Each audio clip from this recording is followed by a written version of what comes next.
to introduce themselves. I'll start with one of our speakers later, Engineer Ladislaus. Karibu, please introduce yourself. Thank you, Pastoral. Good afternoon. I'm Engineer Ladislaus Kialuzi, the Head of Environment and Natural Resources of the East Africa Community Secretariat. I have to hear. Okay, that's enough? Yes. Thank you. Good afternoon. I'm Atiku Seni from Business and Human Rights Tanzania.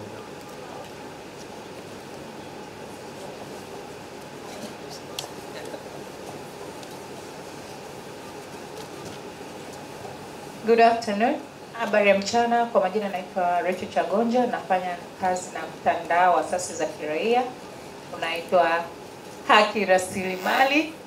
Sisi tumejikita katika tafiti, chechemuzi na engagement kwenye mambo ya mafuta, madini na gesi asilia. Karibuni sana. Asante sana. With those introductions, I believe you are much earlier in the morning. You didn't miss quite a lot. You were here earlier. But for engineer and gentleman here, you've not missed quite a lot. But it's also quite a bit. There was a bit of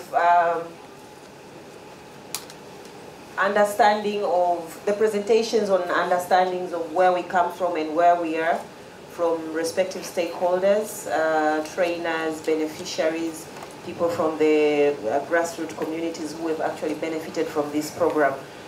And then there was a session that we tried to see how we can leverage on the strength and comparative advantages that we've had with this project thus far, so that we can use that to make a grand conclusion, or not, for the remaining year. And now I welcome Ms. Jennifer Johnson to please make her presentation. You have 20 minutes. When I stand up, it's a signal that you're running out of time. Okay.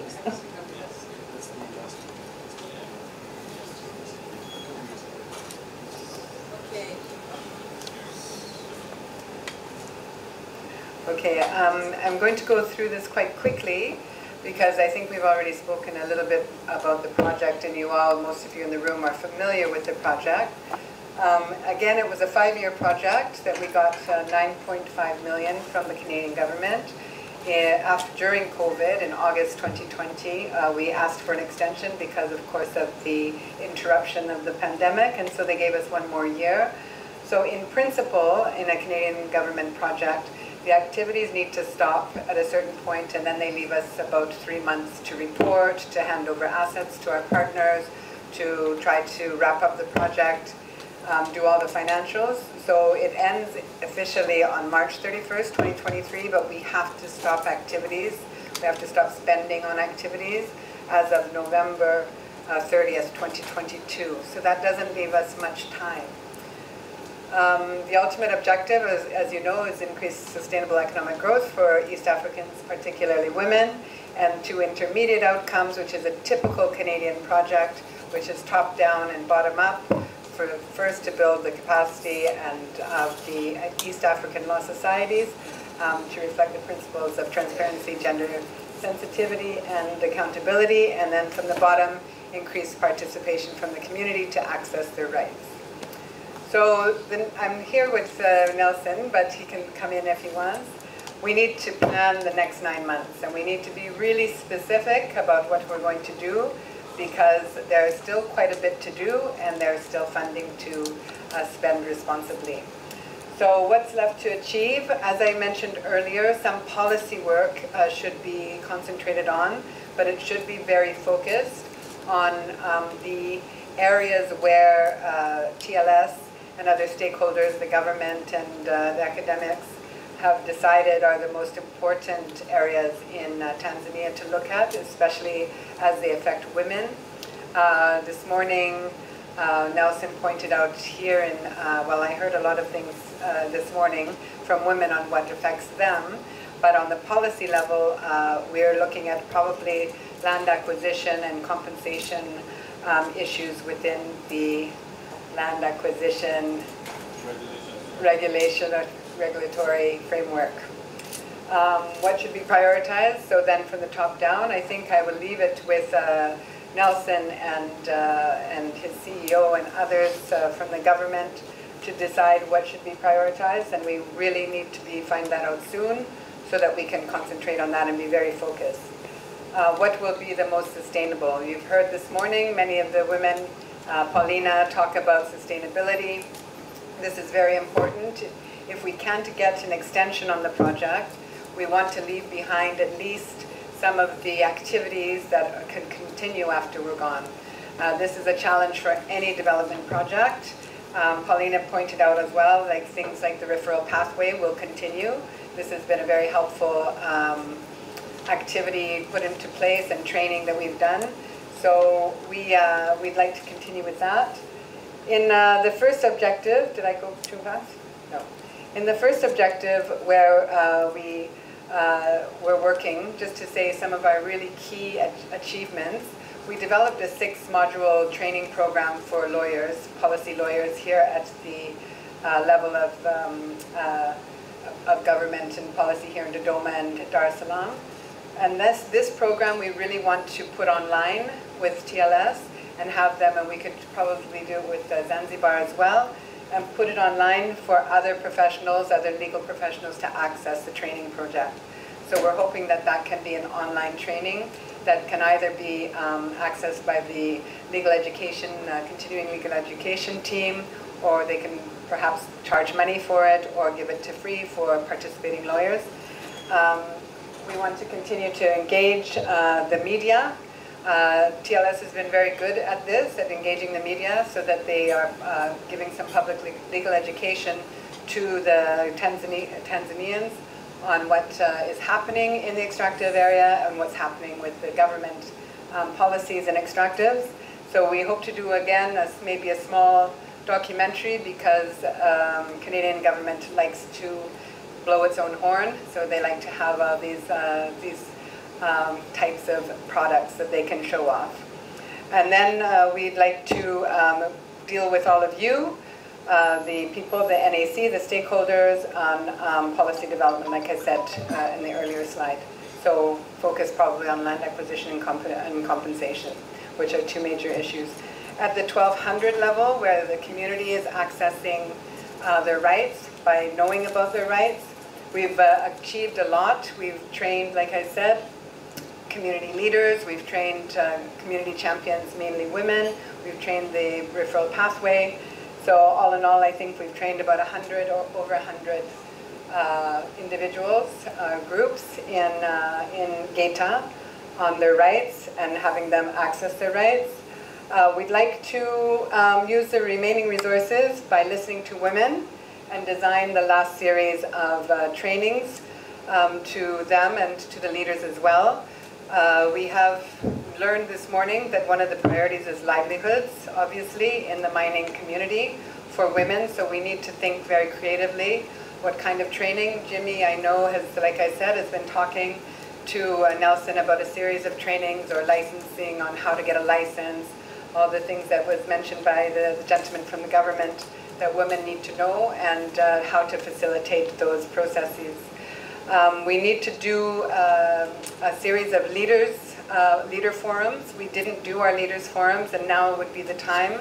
So Nelson will be organizing that, where the leaders that have been trained will come together now, together with the community, and have a kind of a scorecard, report card, back and forth, so the community has a chance to talk to the leaders about them as duty bearers and themselves as right holders. So we will have a series of leadership forums. We also want to continue our advocacy actions. We have an advocacy action, a fund that sits with NELICO. So women in the community can come up with an idea and come to NELICO or contact Nelson and tell us what they want to do in terms of advocacy. At lunch, I had the pleasure, for example, of sitting with 2 of the women from Gaeta, and we had an idea. I said, why don't you write a letter to Gaeta Gold and tell them that you're very concerned about women's livelihoods. And in their rounds of CSR, because Gate to Gold does do some corporate social responsibility, and they know they have a cycle of projects that they implement to support the community. But I think that I've looked at some of those projects before in the 5 years, and I've also spoken to different members of Gate to Gold to decide how do they pick these projects, who is picking these projects, are women, are community members really robustly being canvassed for their ideas. And I think that the women here this morning made it clear that they need support in livelihoods, but maybe Gate to Gold wouldn't be that interested in funding artisanal mining in Gaeta, but maybe Gate to Gold can comment on this. But if there was a women's livelihood fund that could sit with, say, for example, Naliko, this would be sustainable, and this would be funded by Gate to Gold, and this would be very good publicity for Gate to Gold that they're supporting women in their livelihoods, and this could help them maybe mine artisanal mining in the next district if the special mining license is all over Gaeta. So something like that. So women need to be advocating both at the town council, at the district level, with Gate to Gold, write letters, write petitions, get names on it, and get what you want of this project from the people, from the government, and from Gate to Gold themselves. And we're willing to help you with that, to draft letters, to support you with the Women's Legal Fund, to get to the different offices. So remember that there's money here with Naliko and with Nelson to support any advocacy actions. Then we would like to engage, of course, the companies and government to be also come together with us and think of activities, the sustainable activities. I heard a lot from the different members of the government here that what we can do with the funding remaining to push forward some of the policies. For example, in Kenya, we've been supporting the gender strategy of the Ministry of Petroleum and Mining, so we're going to help them hopefully roll that out. There is the ASM policy at EAC that we're hoping to support, and there's the Mining Act in Uganda that we're hoping to support. So we look to the government to help us to identify those. And then we want to continue our public legal education materials nationwide, because that's been very successful for TLS in Gaeta. As you notice, the women know about their rights, and that a lot of that is to do with the radio programming that Naliko has assisted us with handing out of legal education to the communities. So we'll continue to do that in the next 9 months. And also, finally, the most important, and this is something we'll need to talk to Paulina and Nelson about later, is that we really want that after the lawyers such as Baraka and the other very well-spoken lawyer that are working with us at pro bono level in Gaeta, we want very much to help grievances at the community level. So as we spoke before, okay, it was the dust issue, and now that's not an issue. But I was speaking with Baraka, and he says now the blasting, underground blasting, is what disturbs the community. So if there is a regulation being broken and a community wants to have some, ADR or dialogue with the proponent, then we're very, very interested in case management of those grievances of the community. So we're really encouraging Lena and Nelson to make sure that the community understands that we have lawyers to deal with grievances. We don't want to go to court very often. We want to deal with it with the ADR or with mediation. But this last part of the project, we really want to make sure that we're assisting, especially women, with their cases, with their grievances at the community level. Because this will show a whole kind of cycle of where the project should be, especially if these grievances are resolved with the proponent and the other stakeholders in the case. So we really encourage you to, Naliko and Nelson, to continue to look at case management. So, what's the next slide? So, I heard some really interesting things this morning from the women from the community, and I'd like to kind of really, these next couple of days, get ideas on where we're going to focus. Like I said, 9 months is a small amount of time to spend quite a healthy amount of money. And so we really need to be focused on those activities that we have left to do, the few that we have left to do, and then really think about what we can put in place for the communities, for the well-being of the community as we move out, perhaps, of this project cycle, and hopefully there will be some sustainability to it. We will be asking for an extension, right, Ayo? We will be asking for an extension, so fingers crossed on that, but again, it's not going to be possibly more than a year or 6 months. So let's be really focused about where we want the resources to go, whether they're technical or financial, in the next 9 months. Do you have something to add to that? No? Okay, that's it. Thank you. Thank you very much, Jennifer. That was very informative. In the interest of time, I believe Ms. Selina Lee, you're ready.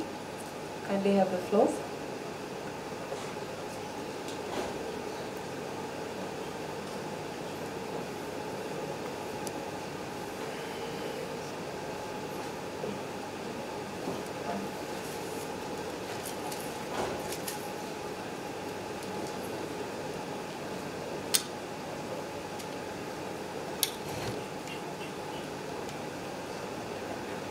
Hello, good afternoon. So today, my task is to sort of kickstart the discussion on the climate transition. So my goal is to, I guess, take a step back and look at some of the global drivers for the clean energy transition and what's going on outside that will have an impact on resource-rich countries such as Tanzania. And also to plant some seeds in our minds for discussion as we move forward. So about 2 years now after the World Health Organization declared the COVID-19 a global pandemic, this health emergency has really exposed many vulnerabilities in our economy as governments, civil society, and industry look to manage the economic and social impacts of lockdowns that took place in many parts of the world. The pandemic has really emphasized the need for more responsive risk management approaches and put a spotlight on issues such as poverty, social equity, and climate change, and specifically that these types of events have disproportionate impacts on vulnerable populations. So as the global economy starts to wake up, governments around the world are looking to what they say is, they call as build back better. And that is by investing in green infrastructure and clean technologies to support the transition to a lower carbon economy. And in so doing would also create skilled and high-paying jobs for people everywhere. So it's a chance for communities and industry to innovate. There's no roadmap that is set. So, it's up to us to be innovative. And so there are many opportunities, which brings us here today. So the focus of my discussion is some of the policy drivers globally for climate action and what it means specifically for mining companies and the communities that they operate in. I'm taking a kind of more specific approach, a viewpoint of mining companies, and then what highlight some of the actions that they're taking in terms of the adaptation space. And we have speakers later this afternoon that will sort of highlight adaptation measures sort of from a policy perspective. So in terms of, I guess, the lexicon, of course, we hear quite a lot about adaptation as well as mitigation. I wanted to introduce a couple of other words to the lexicon that we're talking about today. One of them is resilience, so you'll hear about climate resilient communities. And that's really talking about sort of the ability to prevent disasters and crises and to participate and absorb and recover from them in a quick, timely, sustainable manner. So this may include protecting, restoring and improving livelihood systems in face of threats to threats from climate change to agriculture, food security, and food safety. Vulnerability is another word I wanted to sort of highlight, we'll talk about, and it really refers to the extent to which a system, an individual or a group of people is susceptible to and unable to cope with the adverse impacts of climate change. So the vulnerability of certain groups and individuals and communities to climate change will depend on their exposure to climate change impacts, the sensitivity to its effects, as well as their adaptive capacity.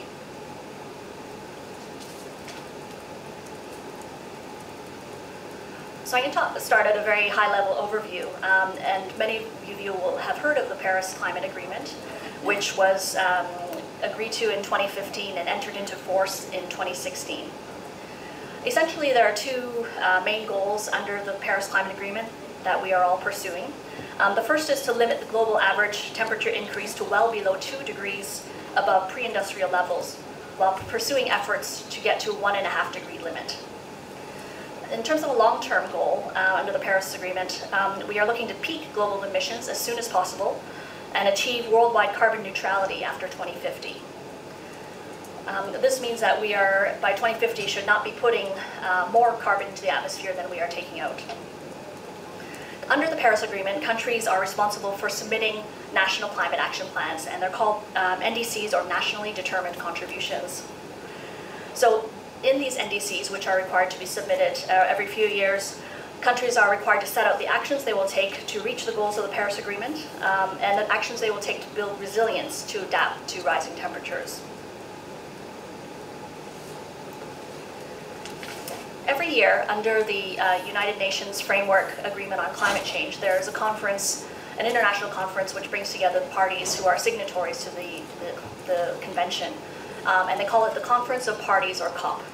So COP26, the most recent conference, took place in Glasgow, Scotland last November.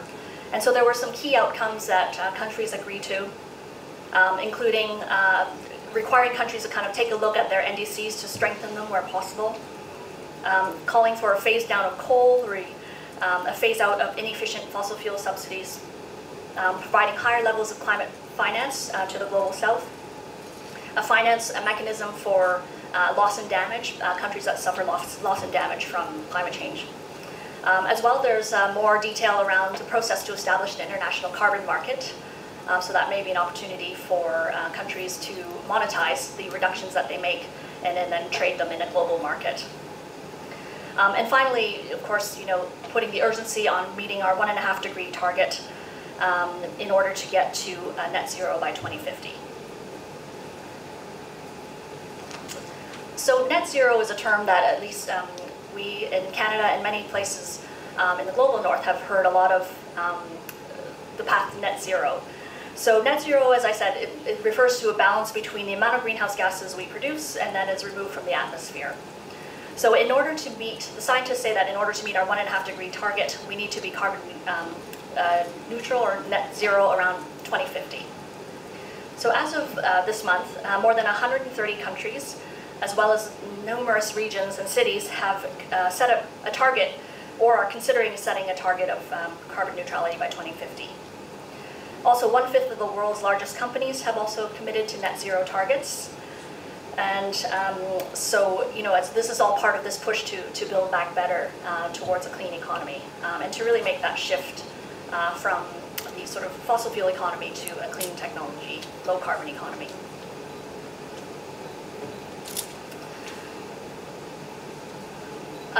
As you're aware, Africa is exceptionally vulnerable to climate variability and change compared with many other regions.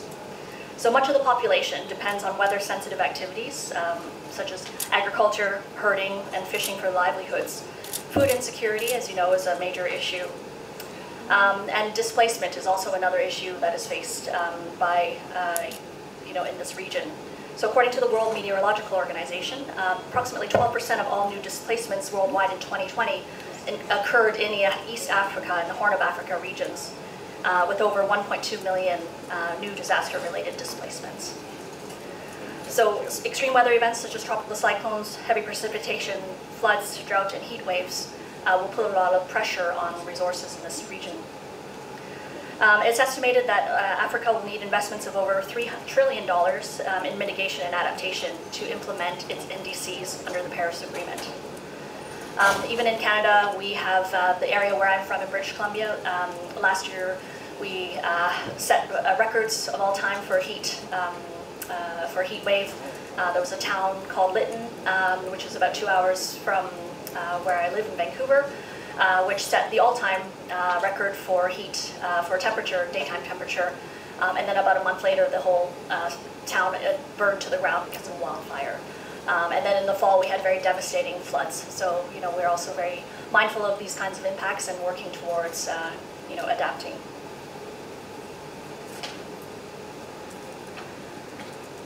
So, just, to give a little bit of context, in terms of the climate profile, of course, Tanzania's emissions, globally speaking, relatively speaking, are of course quite modest in comparison to other countries. On my next slide, this is just a comparative slide. You can kind of see comparison to Uganda and Kenya, as well as Canada. In terms of share of global emissions, even Canada is very low, as 1.59% of global emissions. By comparison, China is the largest emitter of emissions globally, at about 30% of global emissions, followed by the US at 13.5%. However, China's per capita emissions, that's emissions per person, is only about 7.38. And you can see Canada is about over 15 tons per person, which in the G7 is actually the highest. So and that's really on account of our very cold temperatures, a large land mass, and a small population. But we can certainly do better. So that sort of, why does this matter then? Of course, we are all contributing quite a small amount to global emissions. And I think there's really two reasons. So, of course, obviously we're all feeling the impacts already of climate change that we've discussed. But secondly, international climate policy and the push to extract minerals for building green infrastructure and clean technologies will have many implications for resource-rich countries like Africa as well as Canada.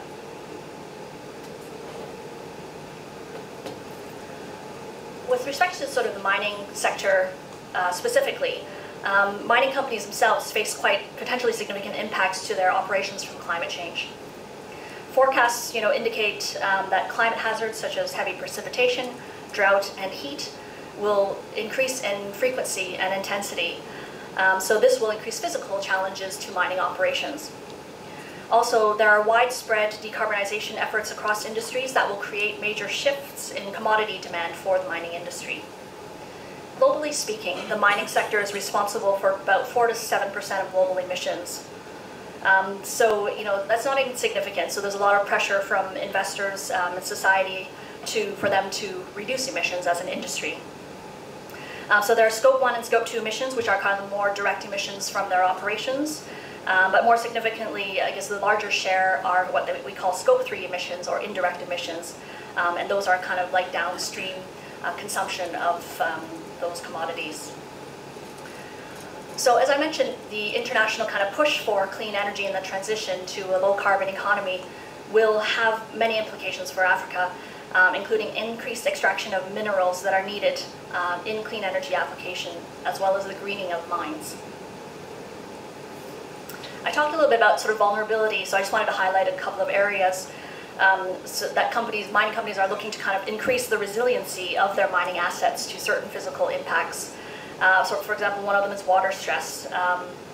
So the increased frequency of droughts and floods will change the supply that go to mining sites and will disrupt operations. So in order to kind of mitigate those potential impacts, companies are looking to reduce water intensity of their mining processes themselves, as well as recycling water and reducing water leaks throughout their operation process through evaporation and leaks and waste. Flooding can also cause a lot of operational disruptions, including closure of mines, washing out roads, as well as unsafe water levels in tailing dams. So to address some of these high water concerns, companies are starting to adopt flood-proof mine designs that improve drainage and pumping, as well as sort of adapting roads to potential flooding scenarios.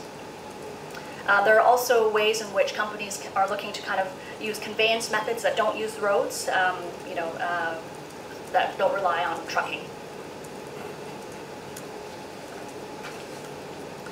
So the challenge is really, how to significantly increase production of strategic minerals while meeting corporate social responsibility and ESG criteria. So the other buzzword that you will hear is ESG, which refers to environmental, social, and governance. And this is really sort of driving a lot of investment decisions in the global north these days, and as well as company behavior. So ESG has its origins in CSR, but they are different, different areas. But it can be distinguished from one another. So corporate social responsibility really looks to make businesses accountable for its activities.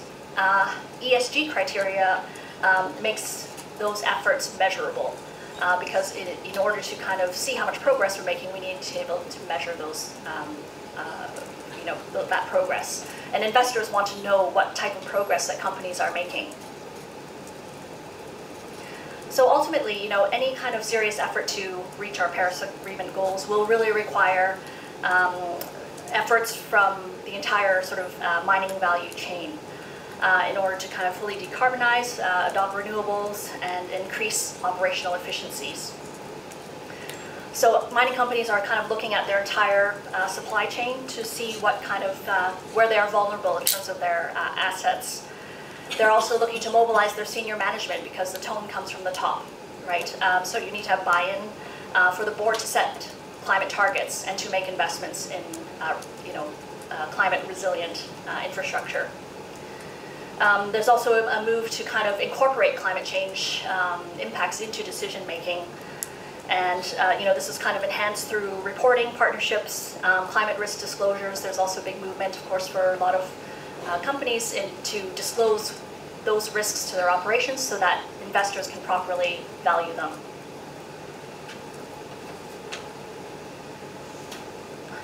So in terms of climate adaptation, we often will talk about sort of adaptation, of course, at the community level. But what does it mean sort of at a corporate level? There's disturbances, of course, we talked a little bit about to mine infrastructure and operations, so damage to infrastructure. There's additional investments that need to be made in order to increase, stability of assets. Existing assets may no longer be able to meet the original design parameters, so there need to be refurbishments and investments in those areas. In terms of worker health and safety conditions, natural disasters, of course, can pose immediate health and safety risks to workers. Warmer temperatures can affect worker recruitment, safety, and productivity. As well, there's an increased risk of accidents, worsening food and water shortages, and greater prevalence of diseases. Climate impacts also create more pressure points with local communities because mining companies often operate in areas with already marginal physical environments, high poverty, and significant social and political and economic challenges. So these already vulnerable host communities can suffer from environmental stressors, such as drought and flood and heat waves. The loss of livelihoods as well as property can contribute to social unrest and political instability. There's also a competition for resources and of course the all-important question of social license to operate. And there's a reputational risk for the companies involved.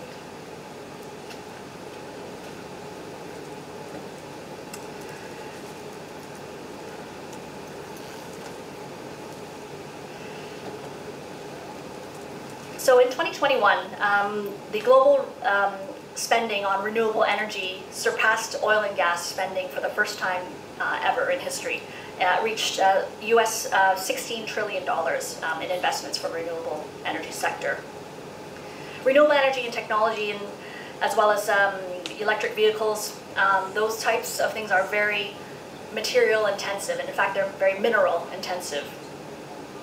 Graphite, lithium, cobalt, these are all considered strategic minerals that are essential because they are key components of lithium-ion batteries, energy storage systems, and I understand that in Tanzania you have a lot of nickel and cobalt reserves, so those are strategically important in this clean economy.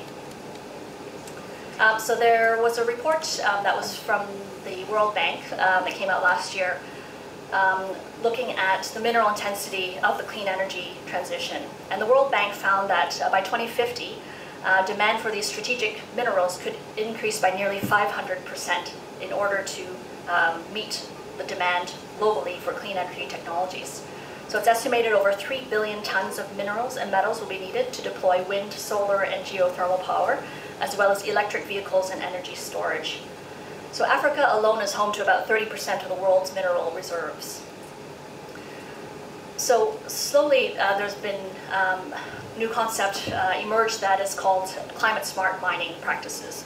And it's basically sort of designed to acknowledge that there will be negative impacts from mining activities that will increase as a result of this demand. And there's a need to address those, and also to provide economic opportunities for resource-rich developing countries and private sector entities. So in order to take advantage of those opportunities, though, resources need to be managed in a sustainable way. So what is climate smart mining? It basically is an approach that supports the responsible extraction, processing, and recycling of minerals, while minimizing the environmental footprint throughout the entire mining value chain. And so the ideas sort of been developed in concert with the United Nations Sustainable Development Goals. Some of you may be familiar with the SDGs. And there are other climate smart developments. There's climate smart agriculture, climate smart forestry. So these are all to kind of take into account the potential impacts of climate change on these sectors. To support this initiative, the World Bank has launched a climate smart mining facility, which is a fund that will be used to promote sustainable mining practices. So this is from the World Bank report, and it basically just kind of gives an overview of the different building blocks. So you can see there are a number of components to climate smart mining, which includes mitigation impacts, which is to reduce carbon from the value chain.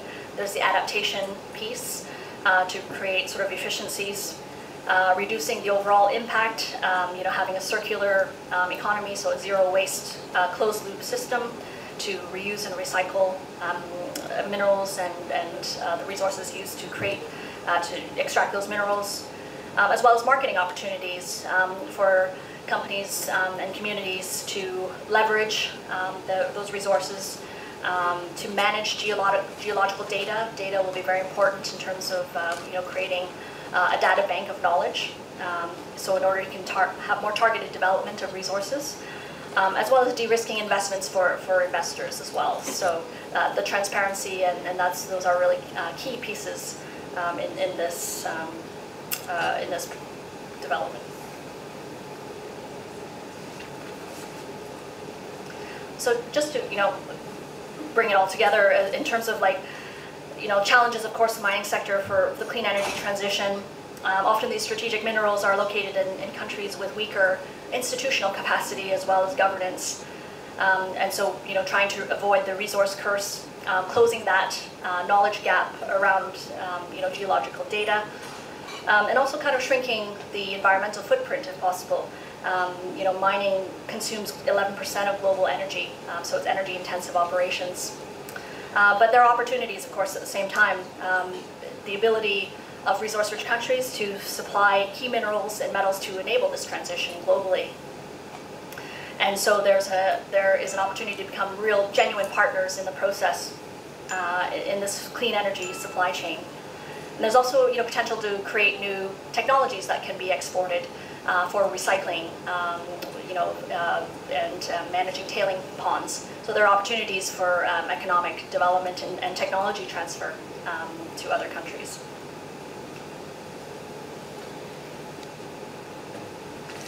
I just want to touch upon a program in Canada that was established by the Canadian Mining Association in 2004. So Canada is one of the top 5 countries in global production of 17 minerals and metals. So the Towards Sustainable Mining, or TSM initiative, is one that dates back to 2004. And it's really brought Canada global recognition to its mining industry as one of the most sustainable in the world. The TSM is a sustainability standard that is helping to build capacity in a world which is getting increasingly focused on ESG.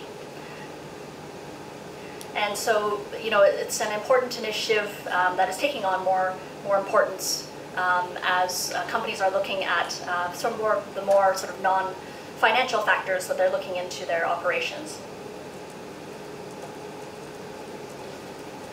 The TSM program has been adopted by a number of countries, including Finland, Argentina, Botswana, the Philippines, and Spain. So they've adopted those principles. Last year, there was a climate change protocol that was an acknowledgement of the importance of climate change, which sort of supports the TSM program in order to kind of put more transparency in the process around corporate commitments to reducing emissions, as well as developing sort of facility level systems to manage emissions. And this works together with an adaptation policy that the TSM has implemented. So it's something that we're quite proud of. So I'm just going to wrap up on a few discussion points to kick off, for the panel sessions later. One thing to consider is what the role of stakeholders is in mineral resource governance. Traditionally, private companies have negotiated concessions for resource extraction. But I think there's a greater role for company boards, shareholders, and private sector regulators in the clean energy transition to demand more and better performance.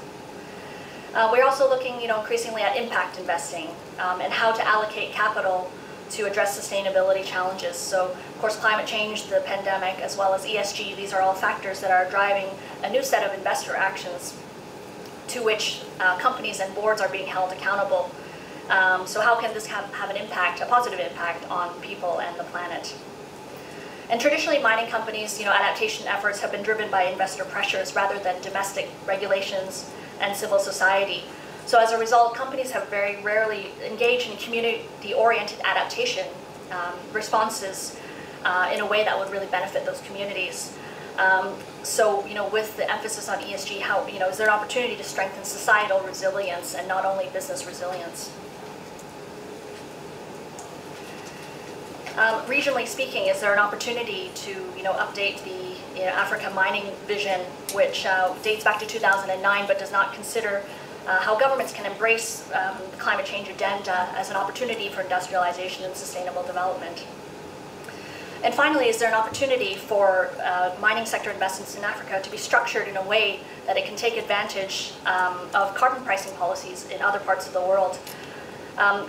We saw from the pandemic that current global supply chains, were quite vulnerable to being sort of shut down. They're also, emissions intensive, right? You're shipping things from, one part of the world to the other, and there's a lot of waste generation. So, order to be tax efficient, is there an opportunity to locate the more intermediate stages of production to the source of mineral extraction instead of having to ship them far away to be processed?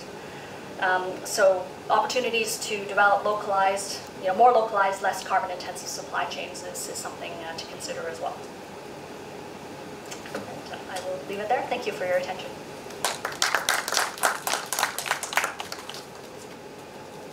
Thank you very much, Ms. Selina Lee Anderson. That's a lot of crucial information, a lot of new terms there like ESG, climate smart mining. We will catch up on all of these towards the end of the day. Our rapporteur is busy taking all the crucial points. And now to loop onto the discussion in the perspective of Tanzania, I welcome Mr. Isakwisa Lamek Mwamukoma from Vice President's Office. He will have about 20 minutes or less to discuss on the ministry priorities in climate transitioning and gender equality in addressing climate change. Karibu. Good afternoon all. Good afternoon. Looks like the lunch was so nice, huh? I can see some of us look a bit sleepy. Probably we should just stand and stretch ourselves a bit so that we can get the blood running and our minds to be a bit sharp.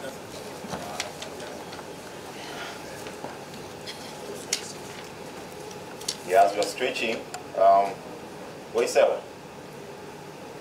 Sarah, today you committed a big error in the morning. You gave me the mic to introduce myself, while I had Professor Majamba next to me.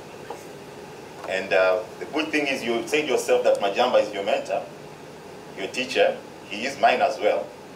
But I managed to have navigated that area in the morning, and I gave him the mic, and he was pushing, no, you could start. And I said, no, Prof, you have to start. But to me, Professor Majamba is a mentor as well. He is, as you know, he has been a dean at the University of Dar es Salaam, and he recruited me there to do a PhD as well. So standing again this afternoon ahead of him is an offense. But that's not your fault, Sarah. That now belongs to TLS. They'll have to answer for that.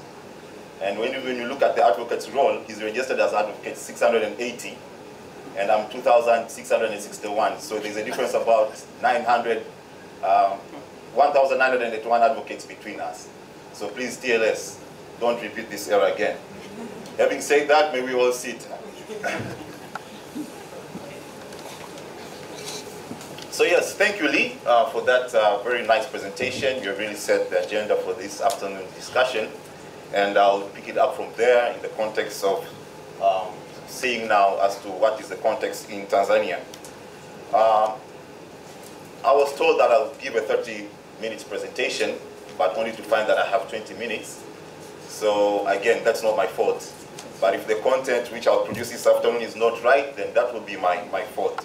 But in terms of time, those who have organized, please, you'll give me probably a bit more, 5 minutes or so in order to finish if I want to finish in time. So what are we covering this afternoon? My job is to take you through the role of sustainable communities in addressing climate change. And we're going to look at the national priorities with a specific focus on gender equality in Tanzania. Of course, as well as sustainable communities. As you all know, and as we also presented, Tanzania is no exception. We're also a country which is experiencing the impacts of climate change. We're also experiencing the impact of climate change, and as a country, we've also taken measures to address climate change through mitigation and adaptation actions. But having done that, the question which we have to ask ourselves is, to what extent have sustainable communities been covered in climate change issues, and as well as gender equality? So my presentation this morning will be centered on providing just a general overview of Tanzania's priorities in promoting climate transitioning within the context of sustainable communities and gender equality. So what is sustainable communities? I know there's a group, the room is full of lawyers here, but this is not a common term for us lawyers, sustainable communities. But generally, when we talk about sustainable communities, we are talking about a concept that emanates from the concept of sustainable development. And we all know that sustainable development is development which caters for our needs, current needs, but also development while we're looking towards the ability of the current environment to cater for future needs. So this concept refers to communities where people want to live and work now, came from the environment now, but also at the same time preserving the environment so that the future needs can also be met for those who will be living, who coming after us. So sustainable communities also is a concept that wants to exploit the environment, of course, for the purposes of meeting our current needs. But again, as we exploit the environment, and we know that when you exploit the environment, there are impacts to the environment, we also do that, but because we also want to live a certain quality of life. So the question is now posed to us. Within Tanzania, do we have sustainable communities? Do we have communities which are currently exploiting the environment to meet their current needs, but at the same time, they are preserving it for the future generation? But at the same time, as we're doing that, we are also living a certain quality of life. So when I was going through this concept, it really got me wondering that do we really have sustainable communities in Tanzania. And I want you people to also think about that as the presentation is continuing. So, to dissect further what sustainable communities are, I'd like us to look at 2 case studies. And one is a study, a research. It was conducted by a certain Miss Veronica Mushi. And this study was titled Women Pastoralists and Climate Change Impacts in Tanzania. And it was conducted in Kinshasa district. So what do we see from this study? One is that the study revealed that both women and men from the pastoral communities are negatively affected by climate change. So we know that for a fact, but this has just revealed further to us that in the pastoral communities, climate change is also affecting them. But 2, the vulnerability of women is a result of inequalities. Now, when we talk about the community, we have the men and women. But so the women in the pastoral communities, their vulnerability results from inequalities between them, women and men. How? In terms of division of labor, ownership of resources, and in decision making. So when we're talking about the vulnerability, it affects both men and women, but women are affected even more within the communities. But again, this study further revealed that this having happening to us, the end result is increase of poverty. That's the end result. Poverty will further increase. And it concluded by making a recommendation that in these circumstances, the government should raise awareness on climate change, adaptation measures, which shall adjust gender balance in ownership of resources and decision making. So that was the first study conducted in 2013. Then we also have the second study. This was conducted in 2018. And this was a study on the impacts of climate change on cattle production in pastoral communities. Now, this was in Monduli district in northern Tanzania. It was done by one Esther. And this is what she found out. Again, that within the pastoral communities, as much as they're facing the impacts, they do know that the impacts they're facing are a result of climate change. That much they know. But to them, if you ask them what is causing climate change, they say, well, we know that there's population increase, so we're putting pressure on the population, on the environment due to population increase, and we're also cutting trees. And that's the major cause for climate change. But again, it was noted that as a result of climate change, there's severe drought in that area. There was scarcity of forage and of water, and this led to cattle starvation and malnutrition.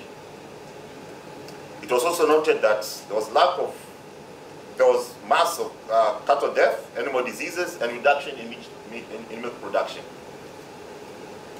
The study also further revealed that there was a lack of climate risk awareness programs within the community level and early warning systems within the district.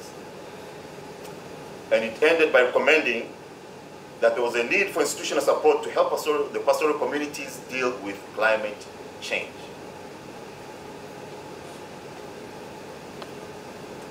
Now, that was one aspect of climate, and within this aspect, we talked about the imbalance in gender when we're talking about the communities. So when we talk about the imbalance of gender equality, what does this concept mean?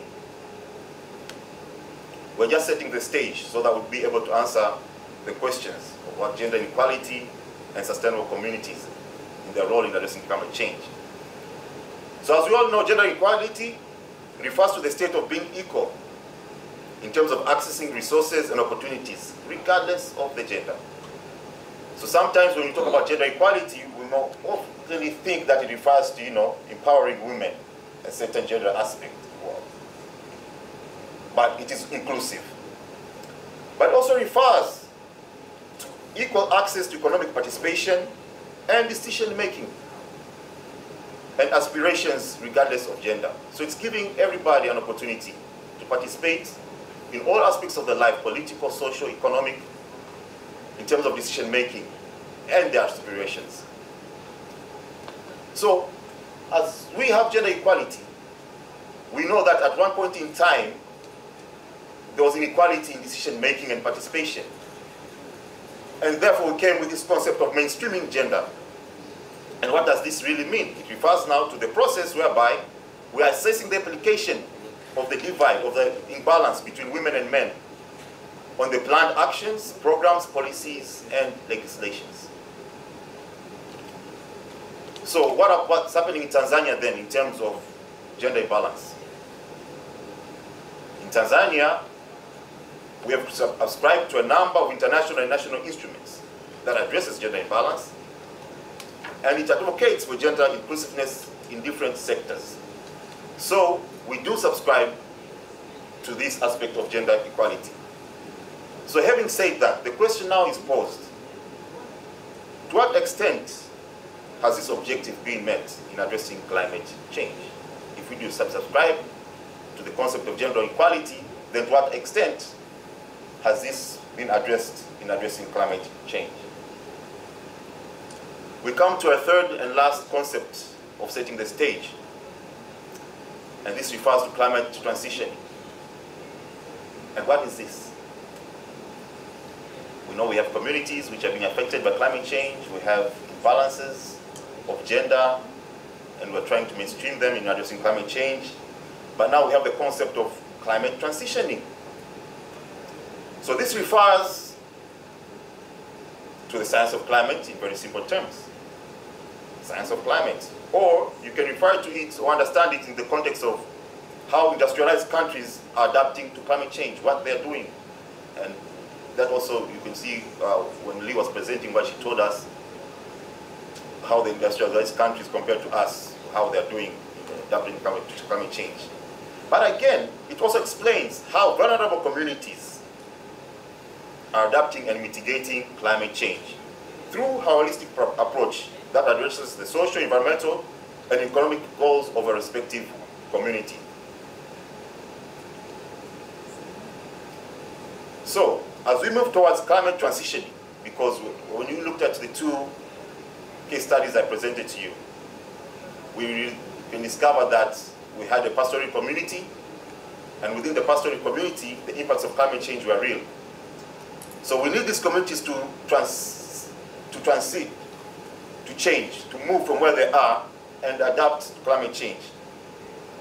So in thinking that context, a question is now posed that one, do we have sustainable communities in Tanzania? When we go back to the two presentations, the two case studies in Monduli and Kilosa, are those sustainable communities? And if they are, then are they really participating in addressing climate change? And secondly, has gender equality been addressed in addressing climate change? To answer these questions, let's further look at the status of climate change in Tanzania. We have what we call the State of Environment reports, and the third one was issued in 2019. Oh, sorry. Yeah, that is. And this report shows that there is evidence that local communities, there is climatical data evidencing from local communities indicating an increased vulnerability and climate change in most parts of the country. So this is not a question of doubt, it is proved by data. And that the impacts are there, including temperature rise, decreasing rainfall, and intensification of extreme weather conditions, particularly strong winds, floods, and droughts. And probably these are what are affecting the communities in Kilosa and Monduli district. And therefore, those pastoral communities are suffering from climate change. The risks of climate change have been felt in all essential economic sectors in the country, including water, and that's why the cattle are dying. Energy resources, we cut trees for energy, and that contributes further to climate change. Food security, there's no forage for the cattle. Biodiversity has been affected, and human health, malnutrition, there's less milk production, etc. The report further states that in most vulnerable communities, the impacts of climate change pose a direct threat to people's survival. So there's even a threat to their own survival. And lastly, when it talks about the drivers of climate change, it notes that as much as our pastoral communities are suffering from climate change, the biggest culprits, one, are the developed countries and not us. That's what the report says. And Lee's presentation confirms to that as well. That's one part. But again, we have dynamics of land use change, and forestry also being a driver of climate change. And that is our contribution as a country to the problem.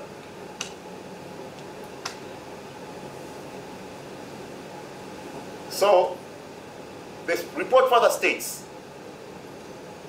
if this trend continues, then in these communities, then climate change might undermine the country's ability of transforming into a middle-income country by 2025. And despite that, there are government's initiatives to address climate change, we've set policies and strategies and everything, the problem continues to persist. So despite the fact that we have noted that these problems are there, we have taken measures to address these problems, but the problem continues to persist. And why? The report notes that there is a lack or absence of policy guidance to address low national adaptability to the impacts of climate change. So we have a National Adaptation Action Plan, but there is lack of a policy guidance to address the low adaptability to that. But again, there is inadequate institutional coordination, and that's hampering our ability to adapt to climate change and make a climate transition. There's also inadequate capacity to exploit opportunities resulting from climate change, low levels of involvement of the private sector in adaptation and mitigation, low public awareness, and the lack of a national climate financing mechanism. Lee told us about $13 trillion needed for climate mitigation for Africa only. So you can see that huge need for finance to adapt to climate change. So, what then have the country been doing that has been failing in one way or another? Well, so far, we have a number of policy frameworks that we have set to address the problem, as you can see listed there. And at least 3 of them, or if not 4, are very recent. You can see the National Environment Policy of 2021, and it has addressed climate change quite more than our previous one. You can see an implementation strategy for the National Environment Policy, and also, again, this talks about how then we can implement this policy, which has taken on board as well gender matters in addressing climate change. We have the Climate Change Response Strategy 2021-2026, very recent document, and the National Determined Contribution 2021 in line of as an instrument of enabling the country to meet its obligation under Article 4 of the Paris Agreement. So that's what we have in terms of the policy. But in the legal framework as well, we have the Environment Management Act, which is the framework law, and it also calls for the taking of mainstreaming of climate in sector plans, policies, and laws. So it is a coordination law. It just provides the basics of what should be done, but it gives sectors the opportunity to further implement climate actions within the sectors. Now, having said that, that's the legal framework. What then are our national priorities in climate transitioning? 1. Now, this was noted in the National Environment Policy of 2021, that we have failed to make trends in climate change, in climate transitioning, because we don't have a specific policy to address climate change. We have a general environment policy, but that is general, but we have now noticed that we don't have a specific policy to address climate change. But again, having noted that, so this is now since we now have a new policy, then this gives us opportunity to develop this policy, the climate policy, So we can now enhance further climate actions within different sectors. But again, the country looks towards enhancing climate change resilience, and that term again was presented by Lee. We know what it is right now. Promote public awareness, as we noted there was low public awareness. Encourage the development of technology transfer, which we are lacking because we need to adapt to climate change through various technologies, especially when you talk about the energy sector. Enhance collaboration between the government and the private sector. Again, we noticed that as a gap. So we need to enhance this collaboration so that we can, join with the private sector in developing products that will help us mitigate and adapt to climate change. Promote regional and international cooperation, which we're doing through our participation in multilateral environmental agreements and also regional agreements within the East African community. And also developing and implementing mechanisms to mainstream climate in the national development plans and sectoral policies, as well as to commit towards fulfilling the national determined contribution in line with Article 4 of the Paris Agreement. So, going to the two specific objectives. One, what then are we doing in terms of empowering sustainable communities so that they could play a role in addressing climate change? We have the National Adaptation Program of Action. This was the 2007 document. And through this document, the plans which touch communities have been well articulated. One, the National Action Plan for Action, the National Adaptation Plan for Action, NAPA, once calls for the need to mainstream climate change into sector policies. That's the first thing it does, so that we may be able to adapt into climate change through a number of sectors, but not the environment sector alone. But again, there is a need to mainstream adaptation activities into the national sectoral development policies and strategies, development goals, vision, and objectives of which touch all the other sectors in the country.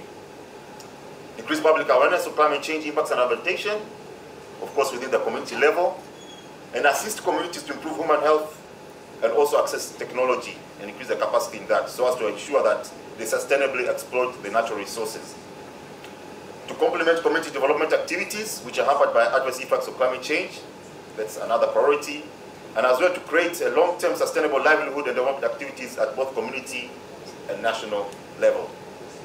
As far as addressing the second objective on gender and climate change, this is what the government looks at doing.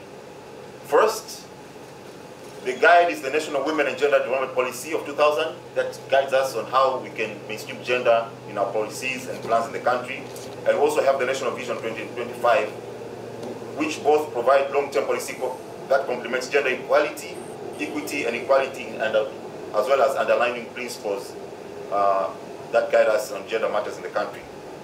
But again, the government has put in place a national strategy for mainstreaming gender in climate change, and this was developed. Oh, sorry, you're not there yet. You could have told me. I was going quite fast. Okay, that was formative, data-backed, and research-oriented. Interesting that we don't have the policy for climate change. We were going to have a session this afternoon on that, around that area. But in view of what you've presented, maybe you can brace yourself, and apologies if I'm breaking protocol, but I'm senior to you. I'm 2196. You are 26? 26 is one. Oh, so you will oblige. You can kindly take a look at the program, agenda 415 to 455. Maybe you might play a good role in, casting some light into what can be a productive discussion towards, steering that agenda there. Otherwise, may I commend all the presenters. You're really trying to keep time within 30 minutes. And now on to our next presenter who promised to to make great use of the time, maybe less than 20 minutes, Engineer Ladislaus. Karibu sana, it's your turn. May I kindly also alert Madam Valeriana Makonda, Mr. Jimmy Luhende, and Madam Laura Farina, apologies. There's an indemnity. for mispronunciations as well. You will be next on the panel, right after engineer is done.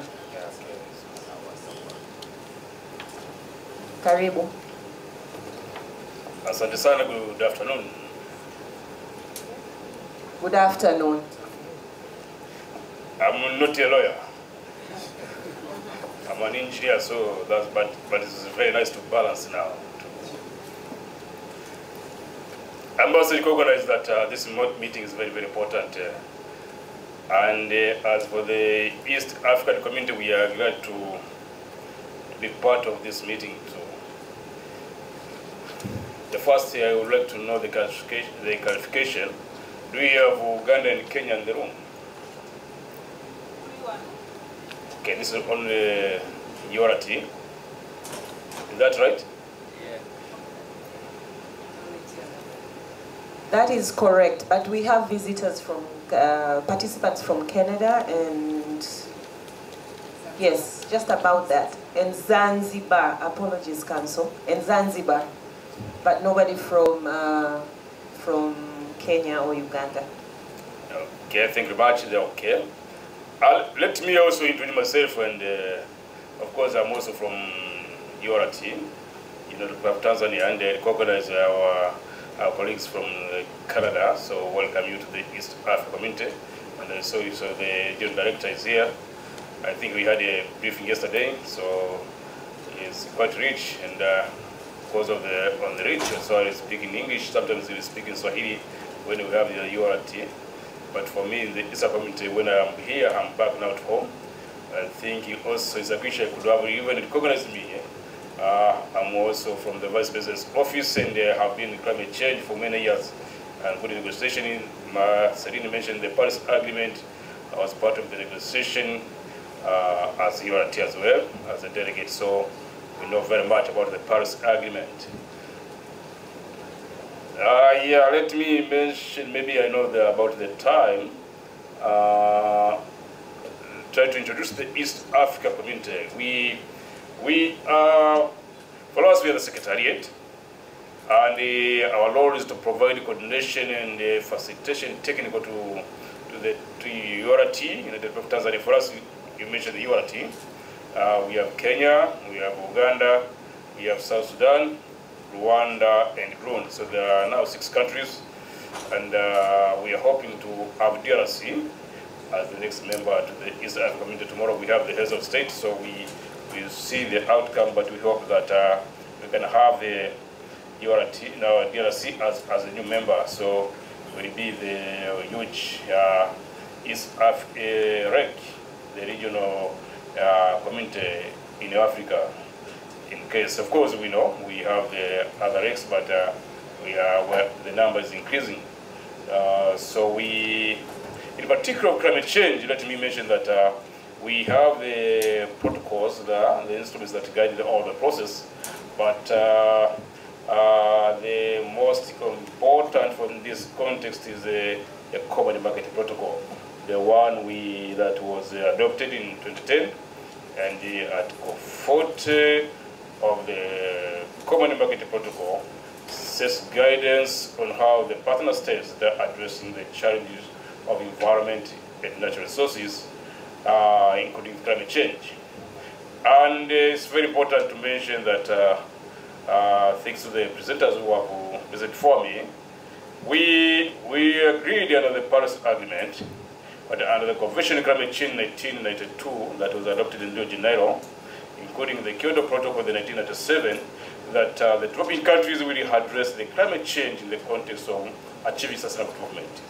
I think my colleagues in Sakwisa, India, they have touched on that area and showing how the sustainable development definition is. But we are aware that there's no, under climate change, no agreed definition, but the country sets the obligations on how you will achieve the sustainable development. But all the partner states within East Africa is what they have agreed that one of the area on the sustainable development is on sustainability to the communities, and this is the area that you have mentioned. And I'm glad that we are trying to balance gender and climate change. This is one of the areas that we are really focusing. So we are also implementing all the ESC instruments in that understanding. And as you know, that we are vulnerable to the climate change. And we are happy that you have been following the understanding, and Serene, of course, gave us a background of the Paris Agreement and where we want to go.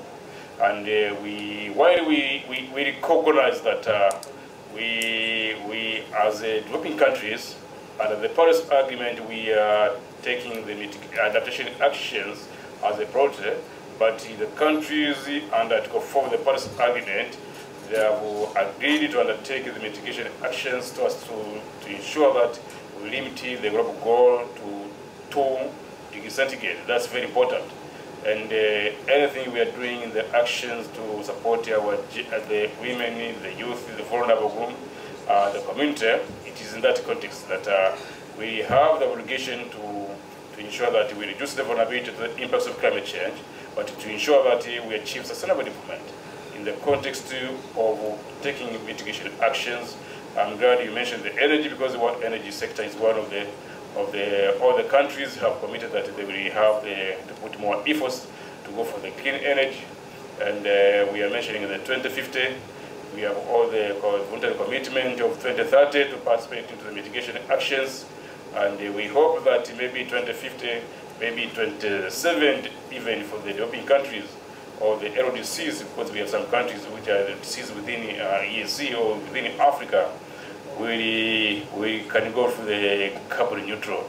But this one all is targeted to the international support and collaboration, and we are happy that the Canadian government is in this support to ensure that they're taking that role. And we recognize under negotiation of climate change, the bigger role has been played by the Canadian government as part of the umbrella group in the negotiation processes.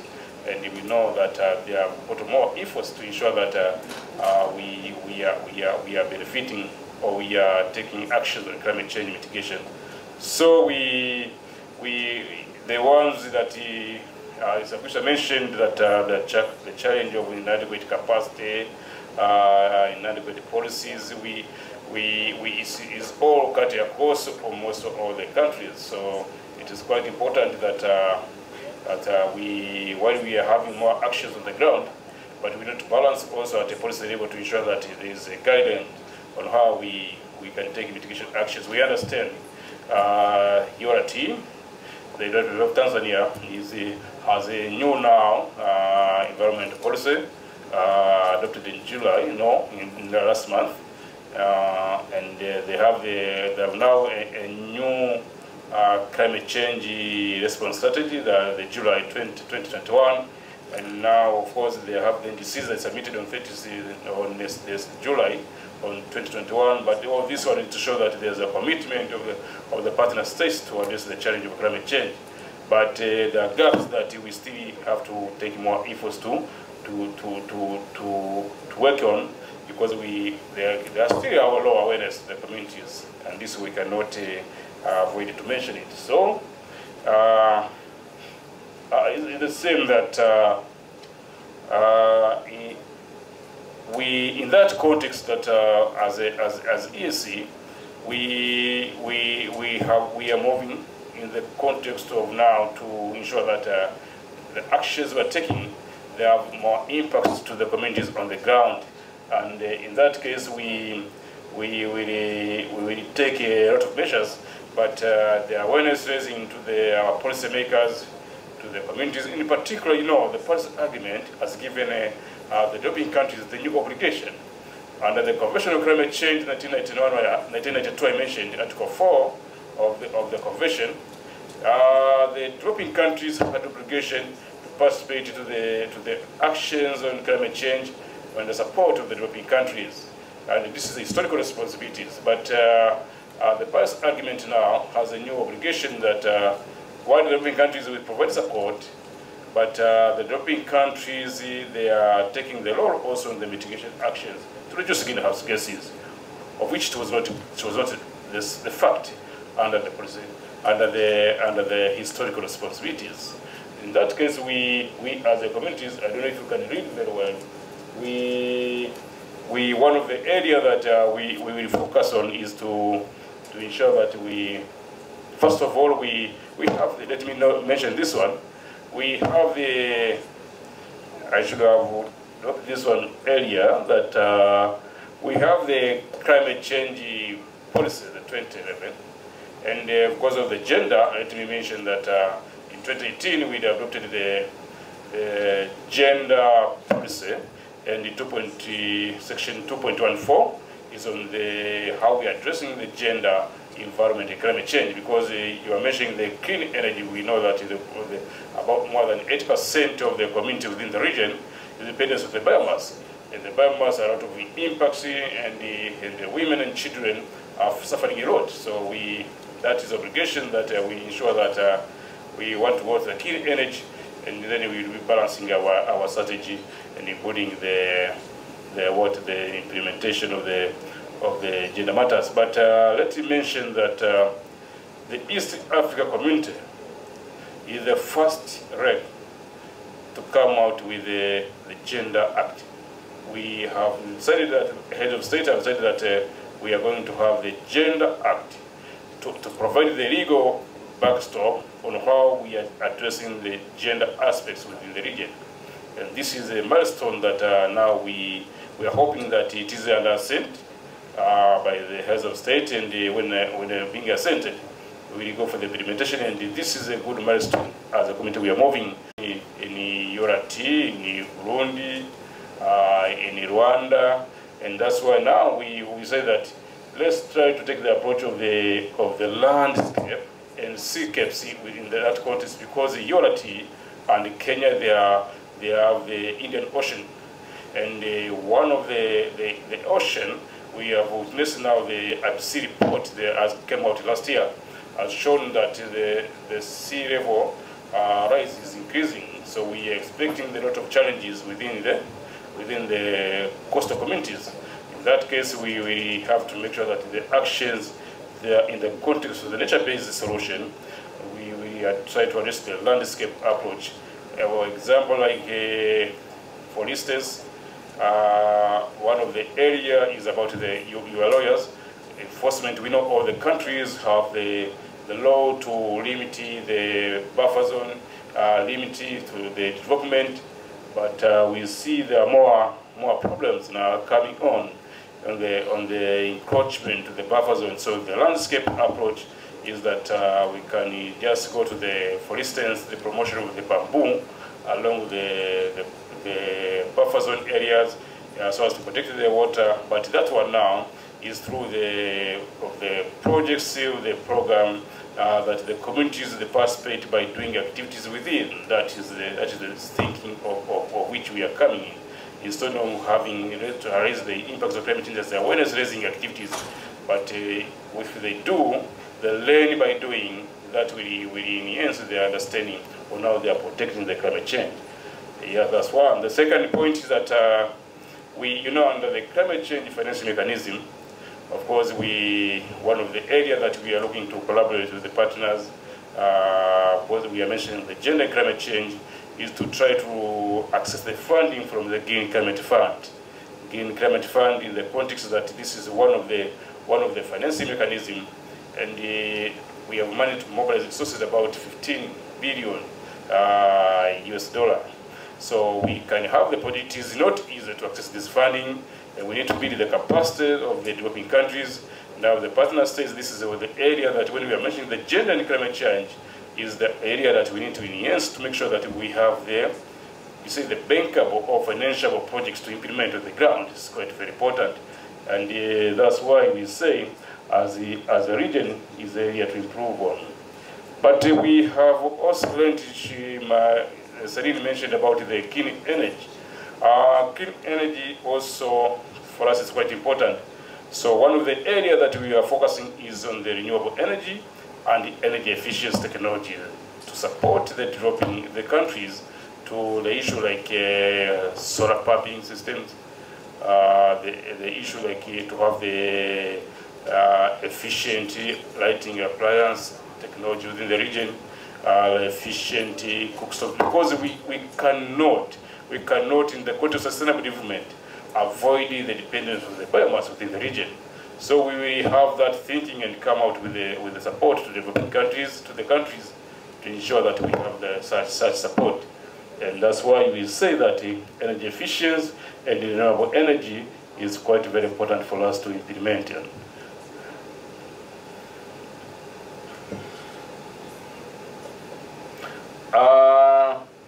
As I said also, as a region,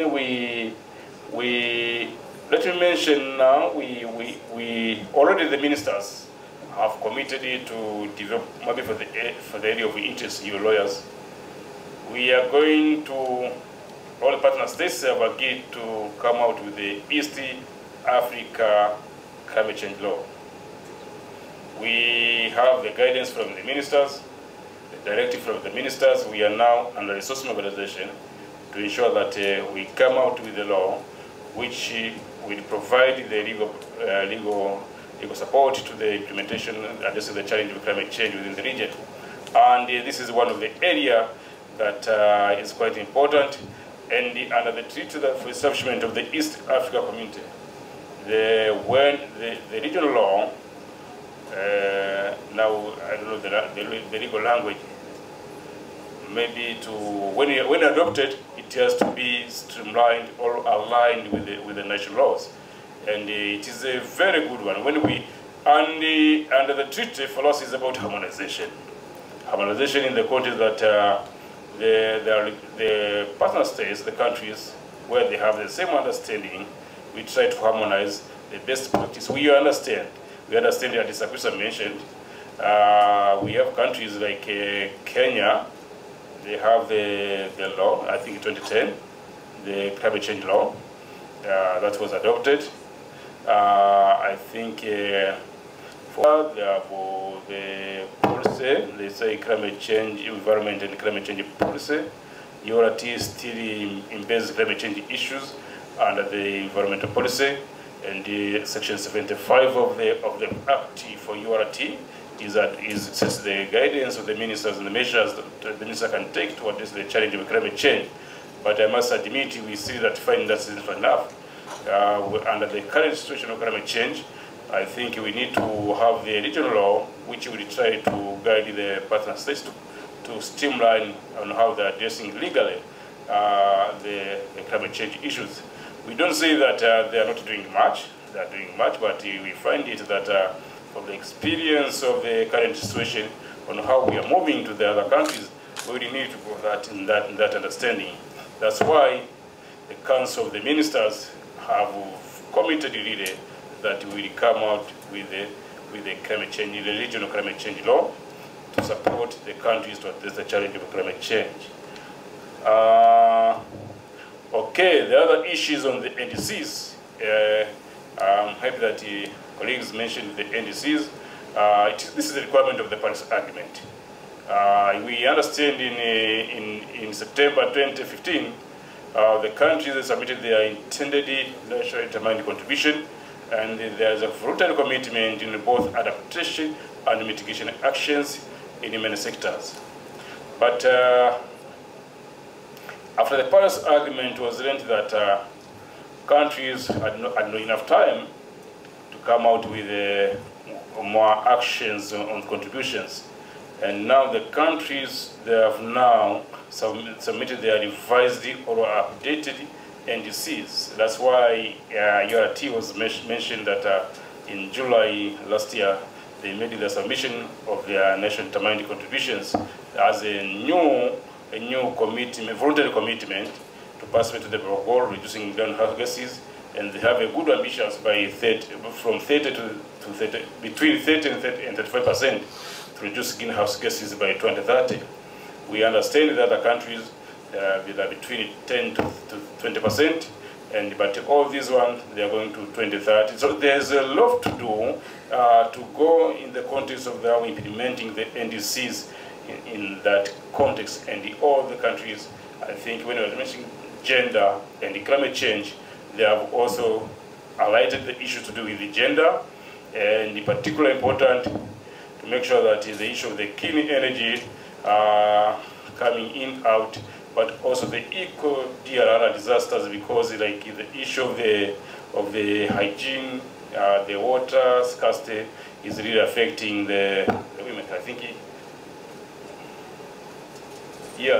she told me when she stays, she will be 5 minutes, but that's okay and good. So I think now we are on. So let me maybe try as a 5 minutes to save your time that I'm glad that we are mentioning about climate change and the mining sector. We understand this is one of the area that is really it is being affected by climate change. In both adaptation and mitigation. Mitigation, it is a potential sector because of the huge dependence of the fossil fuel. There are big machines that they need to be more efficient, and you can understand now the machines, the equipment in the mining sector, how will they move now to the clean energy. It is quite a challenge, but this is the area we need to come out with a solution to support us. The other area is on the flooding. You know, when flooding, particularly for the surface mining, the activities are affected, the operations are affected. And we have the obligation, because they are contributing to the GDPs, on how we are going to support it. So one of the areas that we have agreed as a community, first of all, is to come out with the biennial mining conference, where we have the experts meeting to come out and discuss on how they're addressing the challenge of the mining sector. And we welcome you to partner with us in this area to see how we can move forward. That's one of the areas that we are going. The other matter is on the operational, but as we had mentioned in the morning, we had this initial collaboration on the value addition, mineral value addition policy and strategy, of which we have agreed that we are in it, but we have not received the funding from any source to come out with this one. This is the area that you as a law society, we can collaborate together, and we understand that Canada had a potential support to this area. And let me mention this one. The last point is that we have the 2050 vision for the ESC. One of the area is connected to the value addition, is to ensure that by 2050 we have the smelting center within the region, so as to make sure that at the end is the end product of the mineral that goes out of the region. That one will be adding the value. This is the area that it is a long-term thinking, of which we want to, in the context of achieving sustainable development in the agenda. I thank you very much, and I am happy that we can provide you more clarification through the questions and the answers. But this is the thinking of the ESC on behalf of the partner states, as I mentioned. Thank you very much.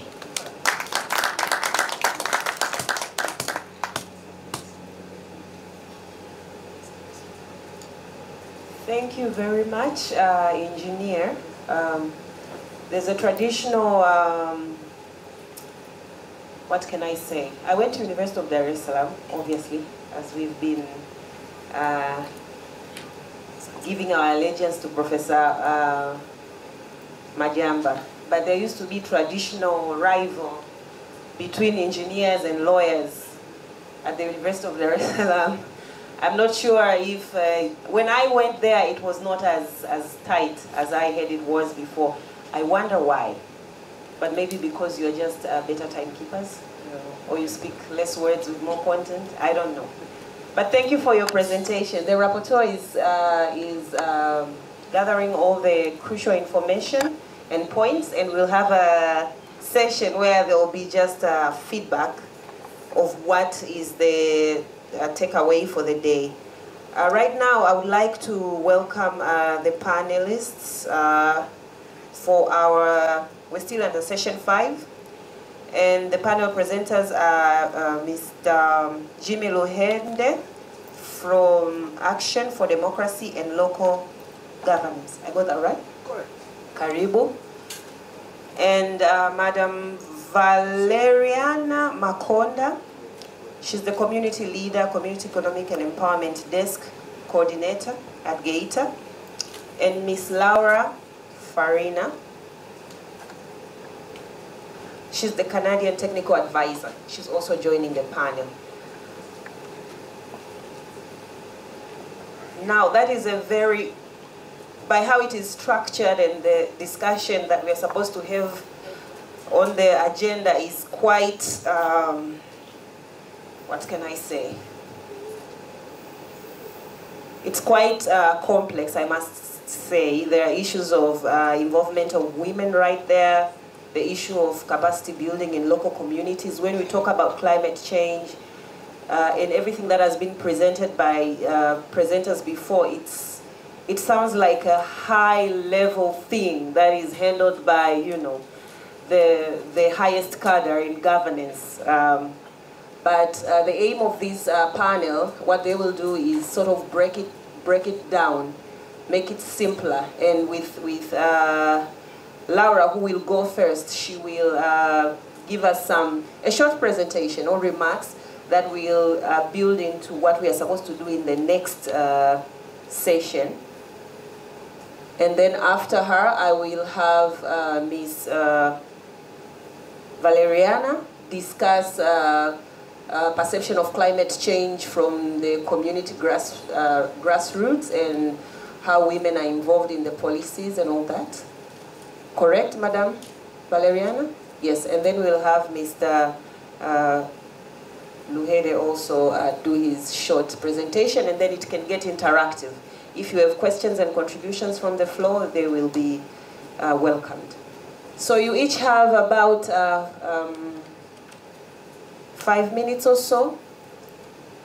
You can have more.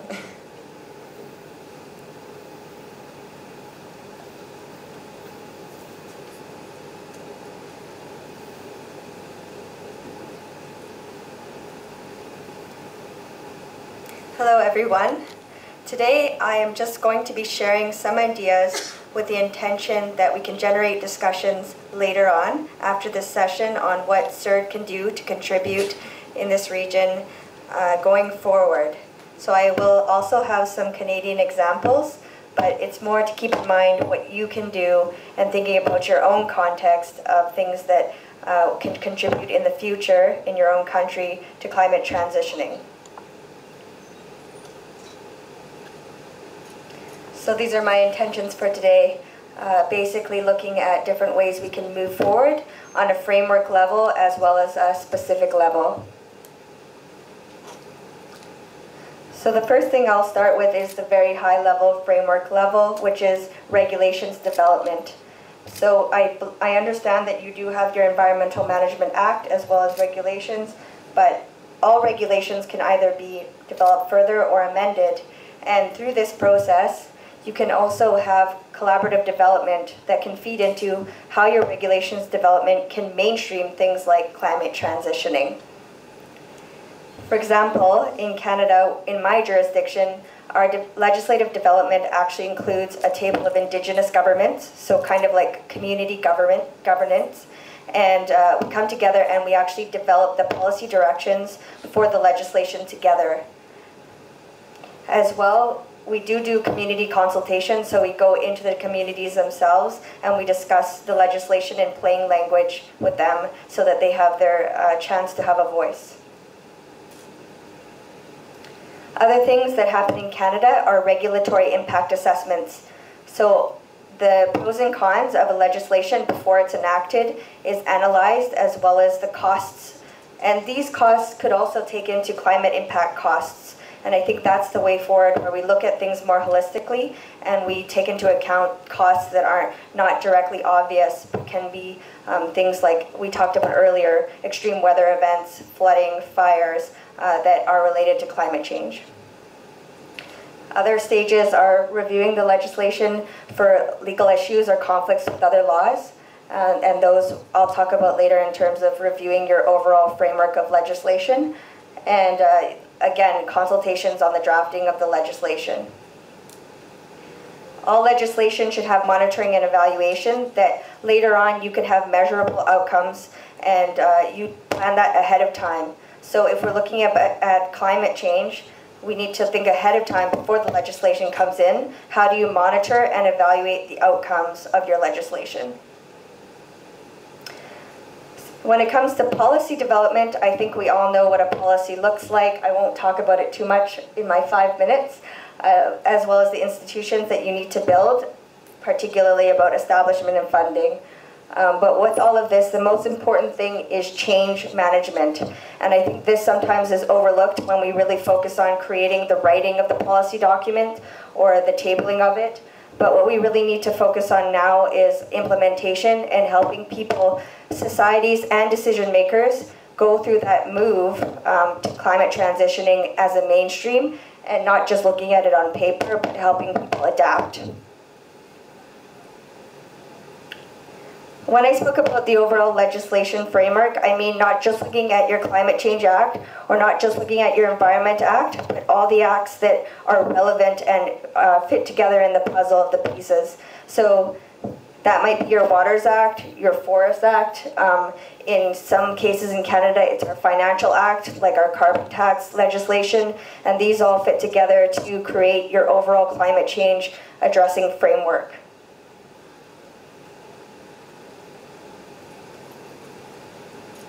So here's what we also talk about here at CERD a lot, which is community participation.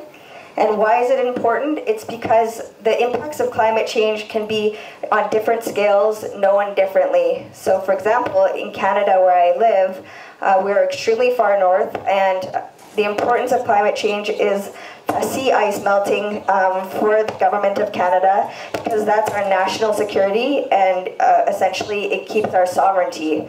But for the communities that are up north, the sea ice melting means that they don't have routes to drive on the ice, so trucking routes. They don't have places to hunt things like seal on the sea ice. So the community feels the impact much differently than the government, I guess, and that's really important to get the feedback from the community itself.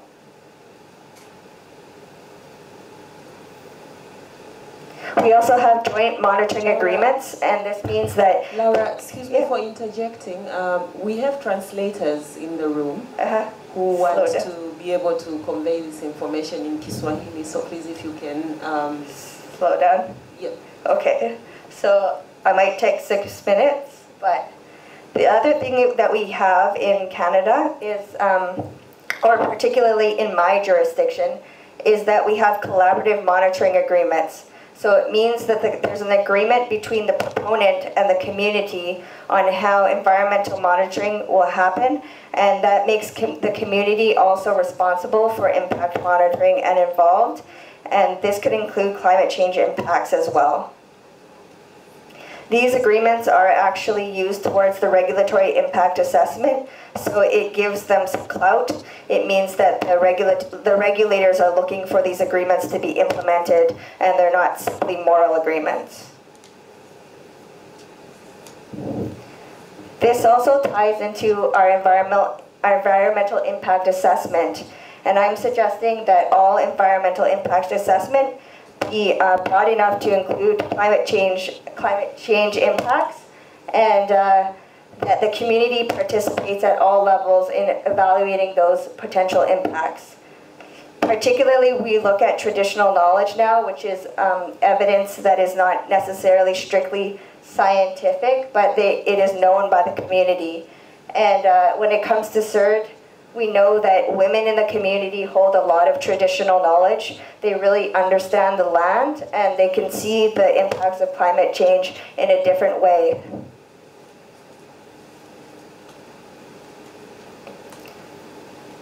Compliance and enforcement. And there's different ways to look at compliance and enforcement, and we tend to look at it as a toolkit. So it's not just one big hammer at the end. We need to have different tools in our toolkit, and primarily you always start with incentives. You want people to want to comply. And so some of the things we have are tax incentives, as well as incentive funds to help people transition to green technology with funding to help them. And these incentives tend to be in-house in other legislation that's not your climate change specific act. We also have financial legislation like our carbon taxing legislation, which has been found to be constitutional more than once, as well as developing principles of law, and hopefully we can develop climate change specific principles of law in the future. We have some other specific types of offenses, which are your regular litigation by the Crown, but we have administrative monetary penalties, which are on a civil burden, and they're something like a fine, but they're not meant to be punitive. They're meant to be basically penalties for non-compliance.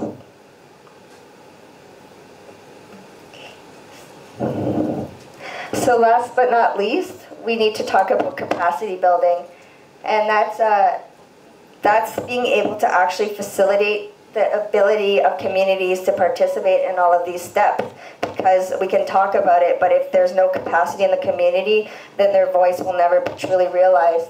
And part of that is accessibility. We talked about plain language documents earlier, as well as awareness of what the Act actually means.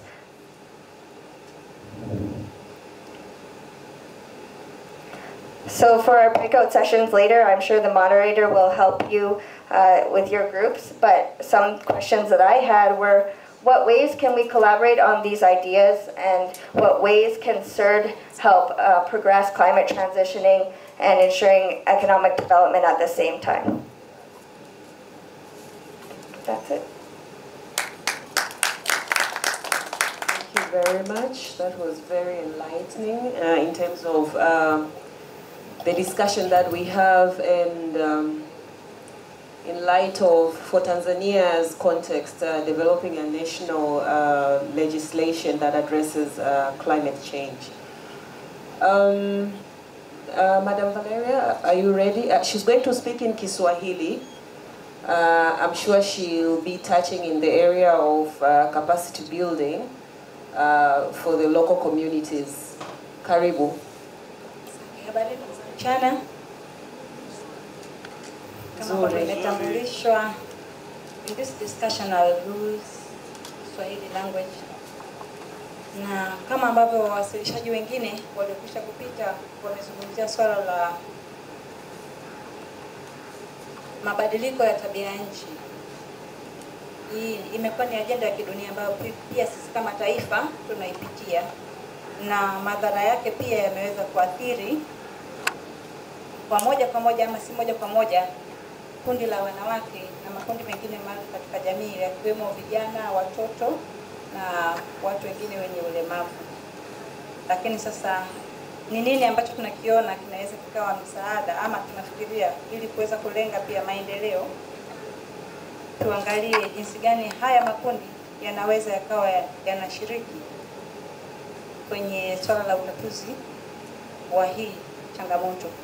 Kwa hiyo kuna swala la kuongeza ushiriki wa wanawake na makundi mengine maalum katika maamuzi, utunzi wa sera, ushirikaji wa wanawake kwenye utunzi wa sera, lakini pia kwenye masuala ya utawala bora, hasa kwenye usimamizi wa rasilimali za nchi zilizopo. Lakini pia kutoa fursa kwa wanawake na makundi mengine maalum yakiwemo ya vijana na watu wengine wenye ulemavu kushiriki kwenye kupanga mipango ya serikali inayolenga kupunguza madhara ya mabadiliko ya tabia nchi. Lakini pia kama sehemu mojawapo sasa ya ujengeaji wa uwezo wa haya makundi, ama tunaweza tukajenga vipi uwezo kuweza kutatua hii changamoto. Kuna swala la uboreshaji ama kujenga uwezo kwa majukwaa ya wanawake ili yaweze kusaidia wanawake wengi zaidi na makundi mengine maalum kwenye jamii kuweza kufahamu ama kuongeza ufahamu masuala ya mabadiliko ya tabia ya nchi na ushiriki wao katika utatuzi wake.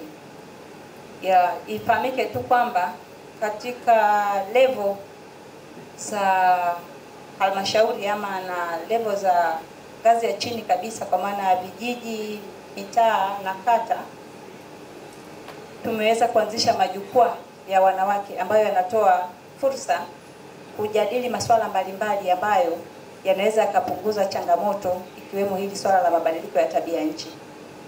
Kwa hiyo kupitia majukwaa haya, kama yataweza kushirikishwa na kuelimishwa kuhusiana na masuala ya mabadiliko ya tabia nchi, yanaweza kusaidia kina mama wengi zaidi na makundi mengine mengi zaidi ambayo ni maalum kwenye jamii kuweza kuwa na uelewa na kujua jinsi gani yanaweza yakashiriki kwenye kutatua au kupunguza hii changamoto. Lakini vile vile kuna swala la uwezeshaji wa vikundi. Na vikundi hivi ni vya haya makundi maalum ambayo nimesema, ni vijana, wanawake na watu wenye ulemavu pia. Tumeweza kuwa tukitoa, ama itakuwa ni sehemu pia ama ni fursa kwa vikundi hivi vikipata elimu ya uzalishaji na matumizi ya nishati mbadala. Hii inaweza ikapunguza pia changamoto hii ya mabadiliko ya tabia nchi, kwa sababu sote tunafahamu ni shughuli mbalimbali zikiwemo ambazo zimeweza kutajwa na wawasilishaji wengine, ikiwemo uharibifu wa mazingira kwa maana ukataji wa miti na vitu vingine ambavyo vinapelekea madhara haya ya mabadiliko ya tabia nchi. Kwa hiyo kama makundi haya ama jamii hii ikiwezeshwa kutumia utaalamu ama kutumia elimu ya uzalishaji ama na matumizi ya nishati mbadala kwa kutumia vitu kama takataka ambavyo vinaweza vikazalisha nishati nyingine ambayo ni kwa mfano kuna uzalishaji wa kuni mbadala ambazo zinaweza zikatumika badala ya kukata miti. Kwa mfano kwa Geita mji tuna mfano wa kikundi ambacho kimejaribu kuthubutu kwa usimamizi wa halmashauri na wadau wengine wa mazingira, wameweza kuanzisha mradi wa uzalishaji wa kuni mbadala ambazo zilionekana kufanya vizuri pia kwenye mashule. Maana kuni hizi zilitumika kwenye mashule badala ya kutumia kuni katika shule. Lakini vile vile kuna elimu kwa jamii juu ya kilimo cha mazao yanayostahimili mabadiliko ya tabia nchi. Sote tunafahamu mabadiliko ya tabia nchi yanaweza kusababisha pia matokeo ya njaa. Kwa hiyo pia elimu ya kilimo ambacho inaweza kuzingatia kilimo cha mazao ambayo yanaweza kupunguza ama mazao yanayostahimili mabadiliko ya tabia nchi. Kwa mfano wataalamu wa kilimo wanaweza wakatusaidia pia kwenye uzalishaji wa viazi lishe ambavyo vinaonekana vinastahimili kwenye maeneo kama hayo. Na kwa Geita hii inafanyika kwenye maeneo ya Geita vijijini kwa maana ya wilaya ya Geita, lakini kwa maeneo ya mjini kwa maana ya Geita mji tumeweza kujaribu kutoa elimu kwa wananchi na vikundi mbalimbali vikiwemo vya wanawake na vijana kufanya kilimo cha kitalu nyumba ambacho kinastahimili pia ama kinasaidia pia uzalishaji pamoja na changamoto hii iliyopo ya mabadiliko ya tabia nchi. Tunacho kikundi pia kimoja cha vijana ambao ni wa kike wanasimamia kitalu nyumba hicho. Lakini pia ambalo ni muhimu zaidi, na ninadhani pia kupitia fursa hii hapa ama kongamano hili ni mwanzo wa safari sasa nyingine ya jinsi gani tunaweza tukapata utatuzi ambao unaweza kutusaidia kupunguza hii changamoto. Nadhani itakuwa ni vyema pia mafunzo yakapatikana ama kutoa mafunzo yanayohusiana na masuala ya sera ya mazingira, hususan haya mabadiliko ya tabia nchi na miongozo yake, kwa kurejea tu mradi ambao unaenda kuisha huu wa siri mkakati ama mbinu ambayo imetumika kwenye utekelezaji wa mradi huu. Kwetu sisi tunaona ulikuwa ni mfumo bora ambao umesaidia jamii kubwa kuweza kuwa na uelewa wa masuala ya kisheria na mambo mengine ambayo yalikuwa yakitekelezwa kwenye mradi huu. Kwa hiyo pia kupitia jukwaa hili ni waalike wadau na wataalamu wengine kwa masuala ya teknolojia ambayo inaweza ikawa ni rafiki kabisa kuweza kushiriki kwenye utoaji wa elimu kwa kuzingatia mfumo kama uliotekelezwa kwenye mradi unaoenda kuisha, ili kuwajengea uwezo wadau wanaoweza kuisaidia jamii ikiwemo wachimbaji pia wadogo nikihusisha.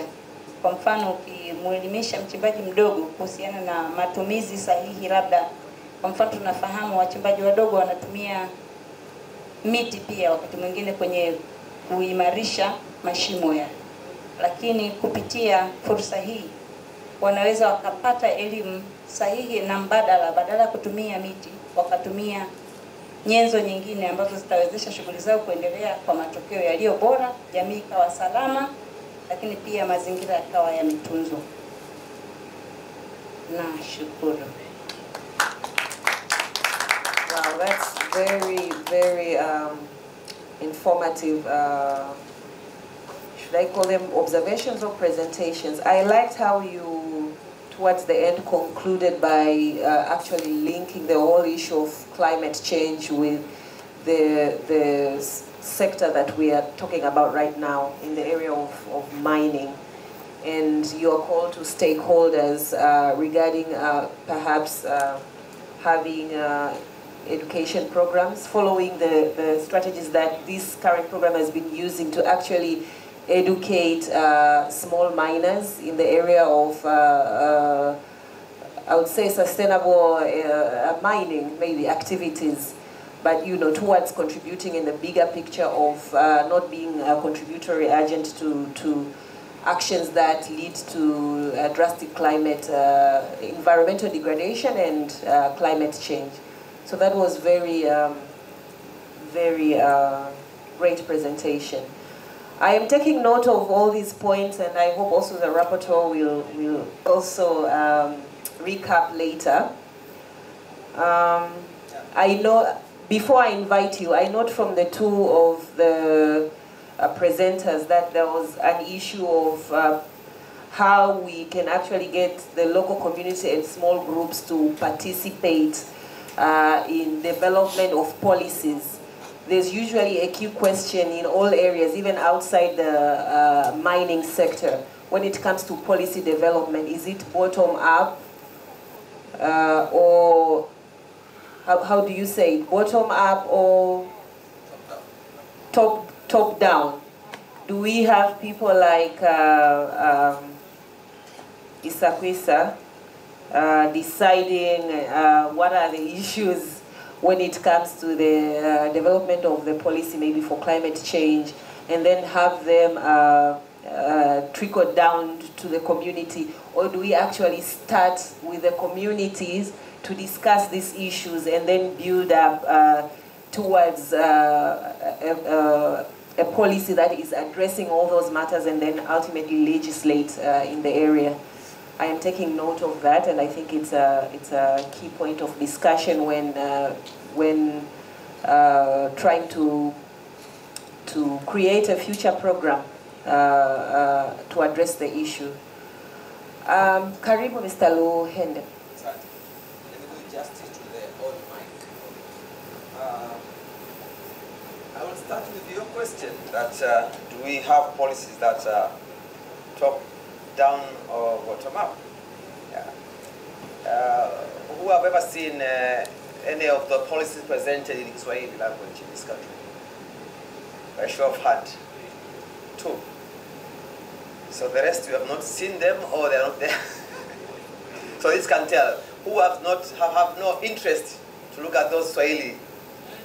We are comfortable with the English policy language. Only one English medium school graduate. So inaweza kuambia kwamba tunahitaji kuwa na sera ya tukizitafsiri zitakuwa zimetoka chini, because once you go to translate the policies in Swahili, you keep on questioning yourself, were these developed by the group that she was talking about? So they were developed by them in English, and then now the academicians, the lecture-like people, are sitting down on the desk to translate them. Anyway, that's another debate we can take place some other times. So I'm here to talk a little bit about what we have done previously in the project is ending, and some ideas in terms of what we might need to do for the next few years in terms of the extractive industry. in doing democracy, because my NGO is dealing with democracy, let me do democracy. I have few people who are speaking English here, so I go with many. I'll try to mix language, but maybe 7% will be in Swahili.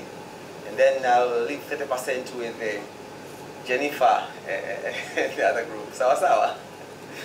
Ninashukuru kwamba nilishiriki mradi huu unaokwisha, na hasa niseme kwamba pongeza kwa trainee hawa tuliowa trainee ziwafikie pia wakina maguru wenzangu ambao walikaa kwenye meza ya kuandaa learning materials. Nilikuwa na kaka mmoja anaitwa Magweyaga, wanasheria huko Msoma. Nilikuwa na dada Shakila, Dr. Kaleko, wasiwaone hapa lakini basi muwape salamu zao kwamba hao ushirikiano wao ulisaidia sana mimi kuweza kuonekana hata ni timu ya ni kiongozi wa timu ya wanao train. Basi tulimwafikia salamu zetu, lakini kikubwa ambacho tulikiona kwenye mafunzo yale ni kwamba serikali za mitaa wanahitaji mafunzo. They need capacity development sessions kwa kila namna yote. Kiwaacha umeharibu. Tena kwenye extractive industry ni balaa zaidi. Juzi tu nilikuwa nimetoka maeneo ya Nyarugusu. Tunaongea na vijiji vyote vya watu wa Nyarugusu. Serikali za mitaa hawajui haya mambo. Kwa hiyo kujenga uwezo jambo muhimu, na labda niseme moja kwa moja kwamba hili lazima liendelee. Huwezi kwenda kwenye tena mada nyingine mpya, climate change, ambayo hata Kiswahili chake hatujakijua vizuri sasa hivi kama ni nini tabia nchi, kitu gani mabadiliko ya tabia nchi. Kwa hiyo kwanza tuna sababu ya kwanza kufikiria kusema Kiswahili chake ni nini. Kama hii habari ya agenda, mwalimu alikaa hapa anaanza kusujenda, tunajuza agenda maana yake nini. Tunahangaika kweli kweli kwamba ni idadi, ni quality, ni equity, ni kitu gani. Kwa lazima tukubaliane capacity building iendelee, na tumefanya kazi kubwa ya kufundisha hawa, lakini kwa kweli bado kuna kazi kubwa. Hata leo mimi nikiulizwa hata wewe rafiki yangu, mwanamume anayempiga mke wake ambaye ndio imekuwa ni violence is an issue, au mwanamume anayebaka msichana mahali fulani, ukiuliza nani ana nguvu pale, labda nimuulize mtu mmoja, nani ana nguvu pale, nani Kwaresma, katika watu wawili aliyebakwa na aliyebaka, nani ana nguvu? Aliyebaka ana nguvu. Na kupiga mume ana nguvu, sio? Lakini nimeteta na rafiki yangu pale dakika mbili tu, anacheka anafurahi kweli kweli. Mwenye nguvu sio aliyepiga. Katika hali ya kawaida, mtu ambaye amepata matatizo ya kutokuelewana akaanza kuresort kwenye violence ya kupiga, huyo ni weak person. Hana uwezo wa kumudu anga yake. Hana skills za kuweza accommodate negotiations. Hana capacity. Ni mtu dhaifu. Lakini tunasema huyu ana nguvu, unaanza kujenga uwezo wa mwanamke aliyepigwa kwamba huyu bwana sasa huyu mwanamke ana nguvu, hakupigana. Hata kujuzi nimeangalia kwenye TV. Yule yule mwanamuziki nani Prince nani amempiga mtu kwenye podium. Lakini angerudisha ngumi yule bwana, nguvu ungeongezeka, sio? Lakini who is weak there?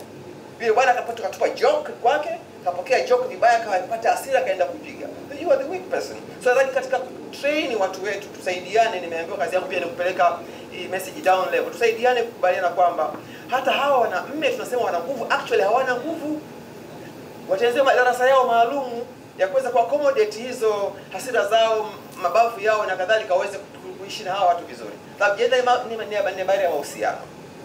Wala hilo ni muhimu tukaichukua kama sehemu ya mafunzo yetu. Kingine tulifanya kazi kubwa ya kujenga perception ya viongozi. Viongozi wengi na bahati mbaya wale wa ngazi ya kijiji na mitaa, na wenyewe wanaingia kwenye mtego wa kuamini kwamba yale madini yanayochimbwa pale ni haki yao tu. Na mgodi unatakiwa wafanyie kitu fulani. Kazi ya mgodi kujenga shule, kujenga zahanati, kuweka barabara, basi kukaa kama mtu mmoja yasema asubuhi hapa. So katika mafunzo yale tulisaidia kuchange perspective yao, kufikiria upya kwamba huyu ni mwekezaji kama alivyosema kaka. Huyu mfanya biashara tu, huyu analipa kodi yake. Kama analipa kodi, anaingia kwenye serikali yako ambapo wewe ndio diwani, wewe ndio meya, mpange kutumia vizuri hiyo. Mweke bylaws sawa sawa, CSR utaratibu upo tayari. Kama utajiri wa sheria, tunazo sheria ni nyingi, sheria sio shida, tumeona orodha pale ya sheria, sio? Kwa hiyo the center of the matter is not the number of laws and policies that we enact, lakini the type of behavior we have. Kuwa wananchi, kuwa watu ambao tuna adabu. Huwezi kuwa na familia ambayo nyumbani umeandikiwa usilale hapa, usikojoe hapa, usitembee hapa. Nani nyumba nyingi hazina hizo sheria, hazijaandikwa ukutani. lakini wanafuata. Sasa je, kwa jamii ambayo ina sheria nyingi kama orodha ile, ni jamii iliyostaarabika? Nadhani sio sawa sawa kuwa unaongozwa na sheria. Tuwe na jamii ambayo imeshastaarabika, huwezi kuwa unapangiwa kila kitu acha. Na tuweza kubadilisha hiyo perspective, itasaidia sana. Lakini bahati mbaya mijadala yetu tunafanya yote haya ni kufikiria kuunda sera, kuunda sheria, weka kanuni, weka utaratibu. Tumekosea wapi? Kwa tudhiri kufikiria labda katika mambo tunayofanya ku change perspective, watu wadhanie kwamba kuongozwa na miongozo ni moja, lakini center ya miongozo ni behavior. Hata gender sio habari ya idadi ya sheria, sio idadi ya policies, about the behavior. Kama governance bwana mzee, serikali ya Jamhuri ya Muungano ngazi ya halmashauri kuna sheria nyingi zinakataza makatazo kibao. Lakini ukienda kwenye report za CAG unakuta matatizo mengi kwa sababu. Kwa habari ya tabia ni moja kuliko ni baada ya sheria. Na hiyo tulifanya kazi kubwa kuelimisha kuhusiana na sheria moja, lakini pia kusaidiana kuelewa behavior zetu kwenye hizo sheria. Behavior zetu kwenye kubend hizo laws. Basi nilikuwa niseme kidogo hilo, alafu nyingine niseme kwenye huko tutakwenda kwenye masuala ya environment. Kama ilivyo kwenye gender nilikuwa nimetoa mfano ule. Kwenye environment pia the central is governance. Yale tu. Kama huwezi kuwa na good governance, hata ukisema tuunde sheria mpya ya mazingira, tufanye nini, actually nadhani nchi hii katika nchi yenye sheria nyingi, katika maeneo yenye sheria nyingi ni sheria la sehemu ya mazingira. Ina sheria kibao. Lakini ndio sehemu ambayo mimi mpaka napata akili hivi sijawahi kuona environmental impact assessment report ya sehemu yoyote. Na nifanya kazi Hama, nifanya kazi Geita, nifanya kazi Kishapu huko, Tarime, tumekwenda wapi, ulizia report uipate. Hata basi ukurasa mmoja ambao uliokota ukafungia mandazi huwezi kupata. Kuna mtu amesha ku access hiyo report wala akaisoma soma. Aliyeko hapa anyoshe mkono. Sasa hiyo report tunamwandikia nani kama sisi wenyewe wa Tanzania hatuwezi kuisoma? Na ndio inayotoa mambo yote ambayo wanasema mambo haya ni tabia tu zaidi, tabia tukituongoza itakuwa vizuri. Na hii tabia hizi ziweze kujengeka, na Daudi kwenye point ya Jennifer, leadership forums ziwe ni endelevu. Tumezianza, ziendelee, wakutane hawa, wazungumze, wajadiliane. Jamii ya kawaida sasa tunasema jamii tunawaza wale grassroots people. Lakini jamii ni pamoja na madiwani hao, pamoja na wenye viti wa mitaa hao, na wanawake na walemavu, wote hawa wanafanya jamii. Sasa hawa wamegawana majukumu mbalimbali na walimu walioko maeneo yale. Tuwape nafasi forums, wajadiliane, wakutane, wazungumze, na dialogue ndio moja ya mbinu rahisi ya kuzungumza na kujengeana uwezo. Lakini mambo ya darasani na chaki na ubao hawataki watu wale. Lakini tukifanya mazungumzo kwenye redio yenu pale Geita, tunaelewana rahisi kuliko tukisema waje darasani tupeane shule. Ingawa tuna of course na appreciate kuna mashirika ambayo yanafanya hizo mambo ya shule kwa makundi maalum fulani yanaweza kuhudhuria. Ninapoongea na nyinyi hapa nimesema kijiji nilipopitia juzi nikiwa natembelea huko Nyarugusu, sikuona kijiji chochote ambacho kina kamati ya migogoro ya ardhi. Hakuna hata kimoja. Tunakwambia tutaratibu wetu, yuko balozi pale. Balozi upo na wewe? Na wewe na mimi na katibu wa balozi, alafu kuna mzee wa balozi. Ndio tunashughulikia mambo ya migogoro ya ardhi. Haya mambo yanaendaje hivi? Na pale jirani sana pale. Hakuna kijiji katika vyote hivyo chenye kamati ya mazingira ya kijiji. Na tunaendaje? Sheria zipo. Sheria zipo, hamna hizo kamati ya kijiji. Hakuna. Sasa kama ile 80% ya Urugusu peke yake, 80% ya ardhi wanachimba, wanajaa, yani mpaka nyuma ofisi ya mtendaji wakata pale kuna wakarakaka, inabidi muombe nafasi ya msikilizane, maana kuna crusher pale nje. Pale hakuna kamati ya mazingira. Sasa issue za mazingira wanazijadili wapi? Kwa nadhani kama nakusema tunazo sheria, tuwe tukaongea na watu wetu wabadilishe tabia, waweze kwenda kwenye matendo ili tuweze kutoka hapo tulipofika. Kwa hiyo lakini pia ni vizuri kutafakari sisi kwenye namna ambayo tunatoa elimu tukishirikiana na wenzetu, tuwafanye watu wafikirie. Sasa sisi tuondoke tulikuwa tumefikiria hapa kwamba alituuliza bwana alisema sustainable community akaidefine, lakini ile definition amedefine alivyoona ni sawa sawa. Sisi tunadefine vipi sustainable community? Mimi ukinianza katika hali ya kawaida nakwambia ni watu wana chakula, wanakula kila siku, chakula kipo, wanapata maji, wanapata afya, wanaweza kuzungumza. Hii ni sustainable community, inaweza question, haiogopi watu. Kwa tutafsiri, tusaidiane kusema hii, lakini ukisema ni kizazi kinachokuja sawa, lakini unaweza kuwa na kizazi cha aina gani kinachokuja ambacho unaweza kuwa na wanaume wanaokuja, lakini wanaume hata hawawezi kuuliza. Wanaume hawawezi kuonyesha wanaume wao kwenye mijadala. Ya aina gani sasa hiyo? Kizazi kinachokuja cha aina gani? Kwa hiyo tuna bahati mbaya sana, tumesema kujenga jamii inayokuja, tumesafa mpaka sasa unasema unawajenga uwezo wa wanawake. Sasa watoto wa kiume hizo ukienda shule unasikia kuna empowerment of women, wanakaa kinyonge nyonge tu, tunakwenda nao hivyo hivyo. Lakini 50 years from today utakuja jamii ipo, lakini ipo tu hivi, jamii fulani tu ipo tu. Ikikutana na Wakenya na Waganda kule wanasema hawa jamani wanaume kweli hao. Tusije tukaingia kwenye mtego huo wa kutokufikiria kwa context yetu, gender ni nini? Sustainable community ni kitu gani? Haya mambo tuyajali sisi. Environment ni nini? Kuna mtu mmoja leo mpaka leo tunaongea nini? Ukisema environment anazungumzia usafi wa shule.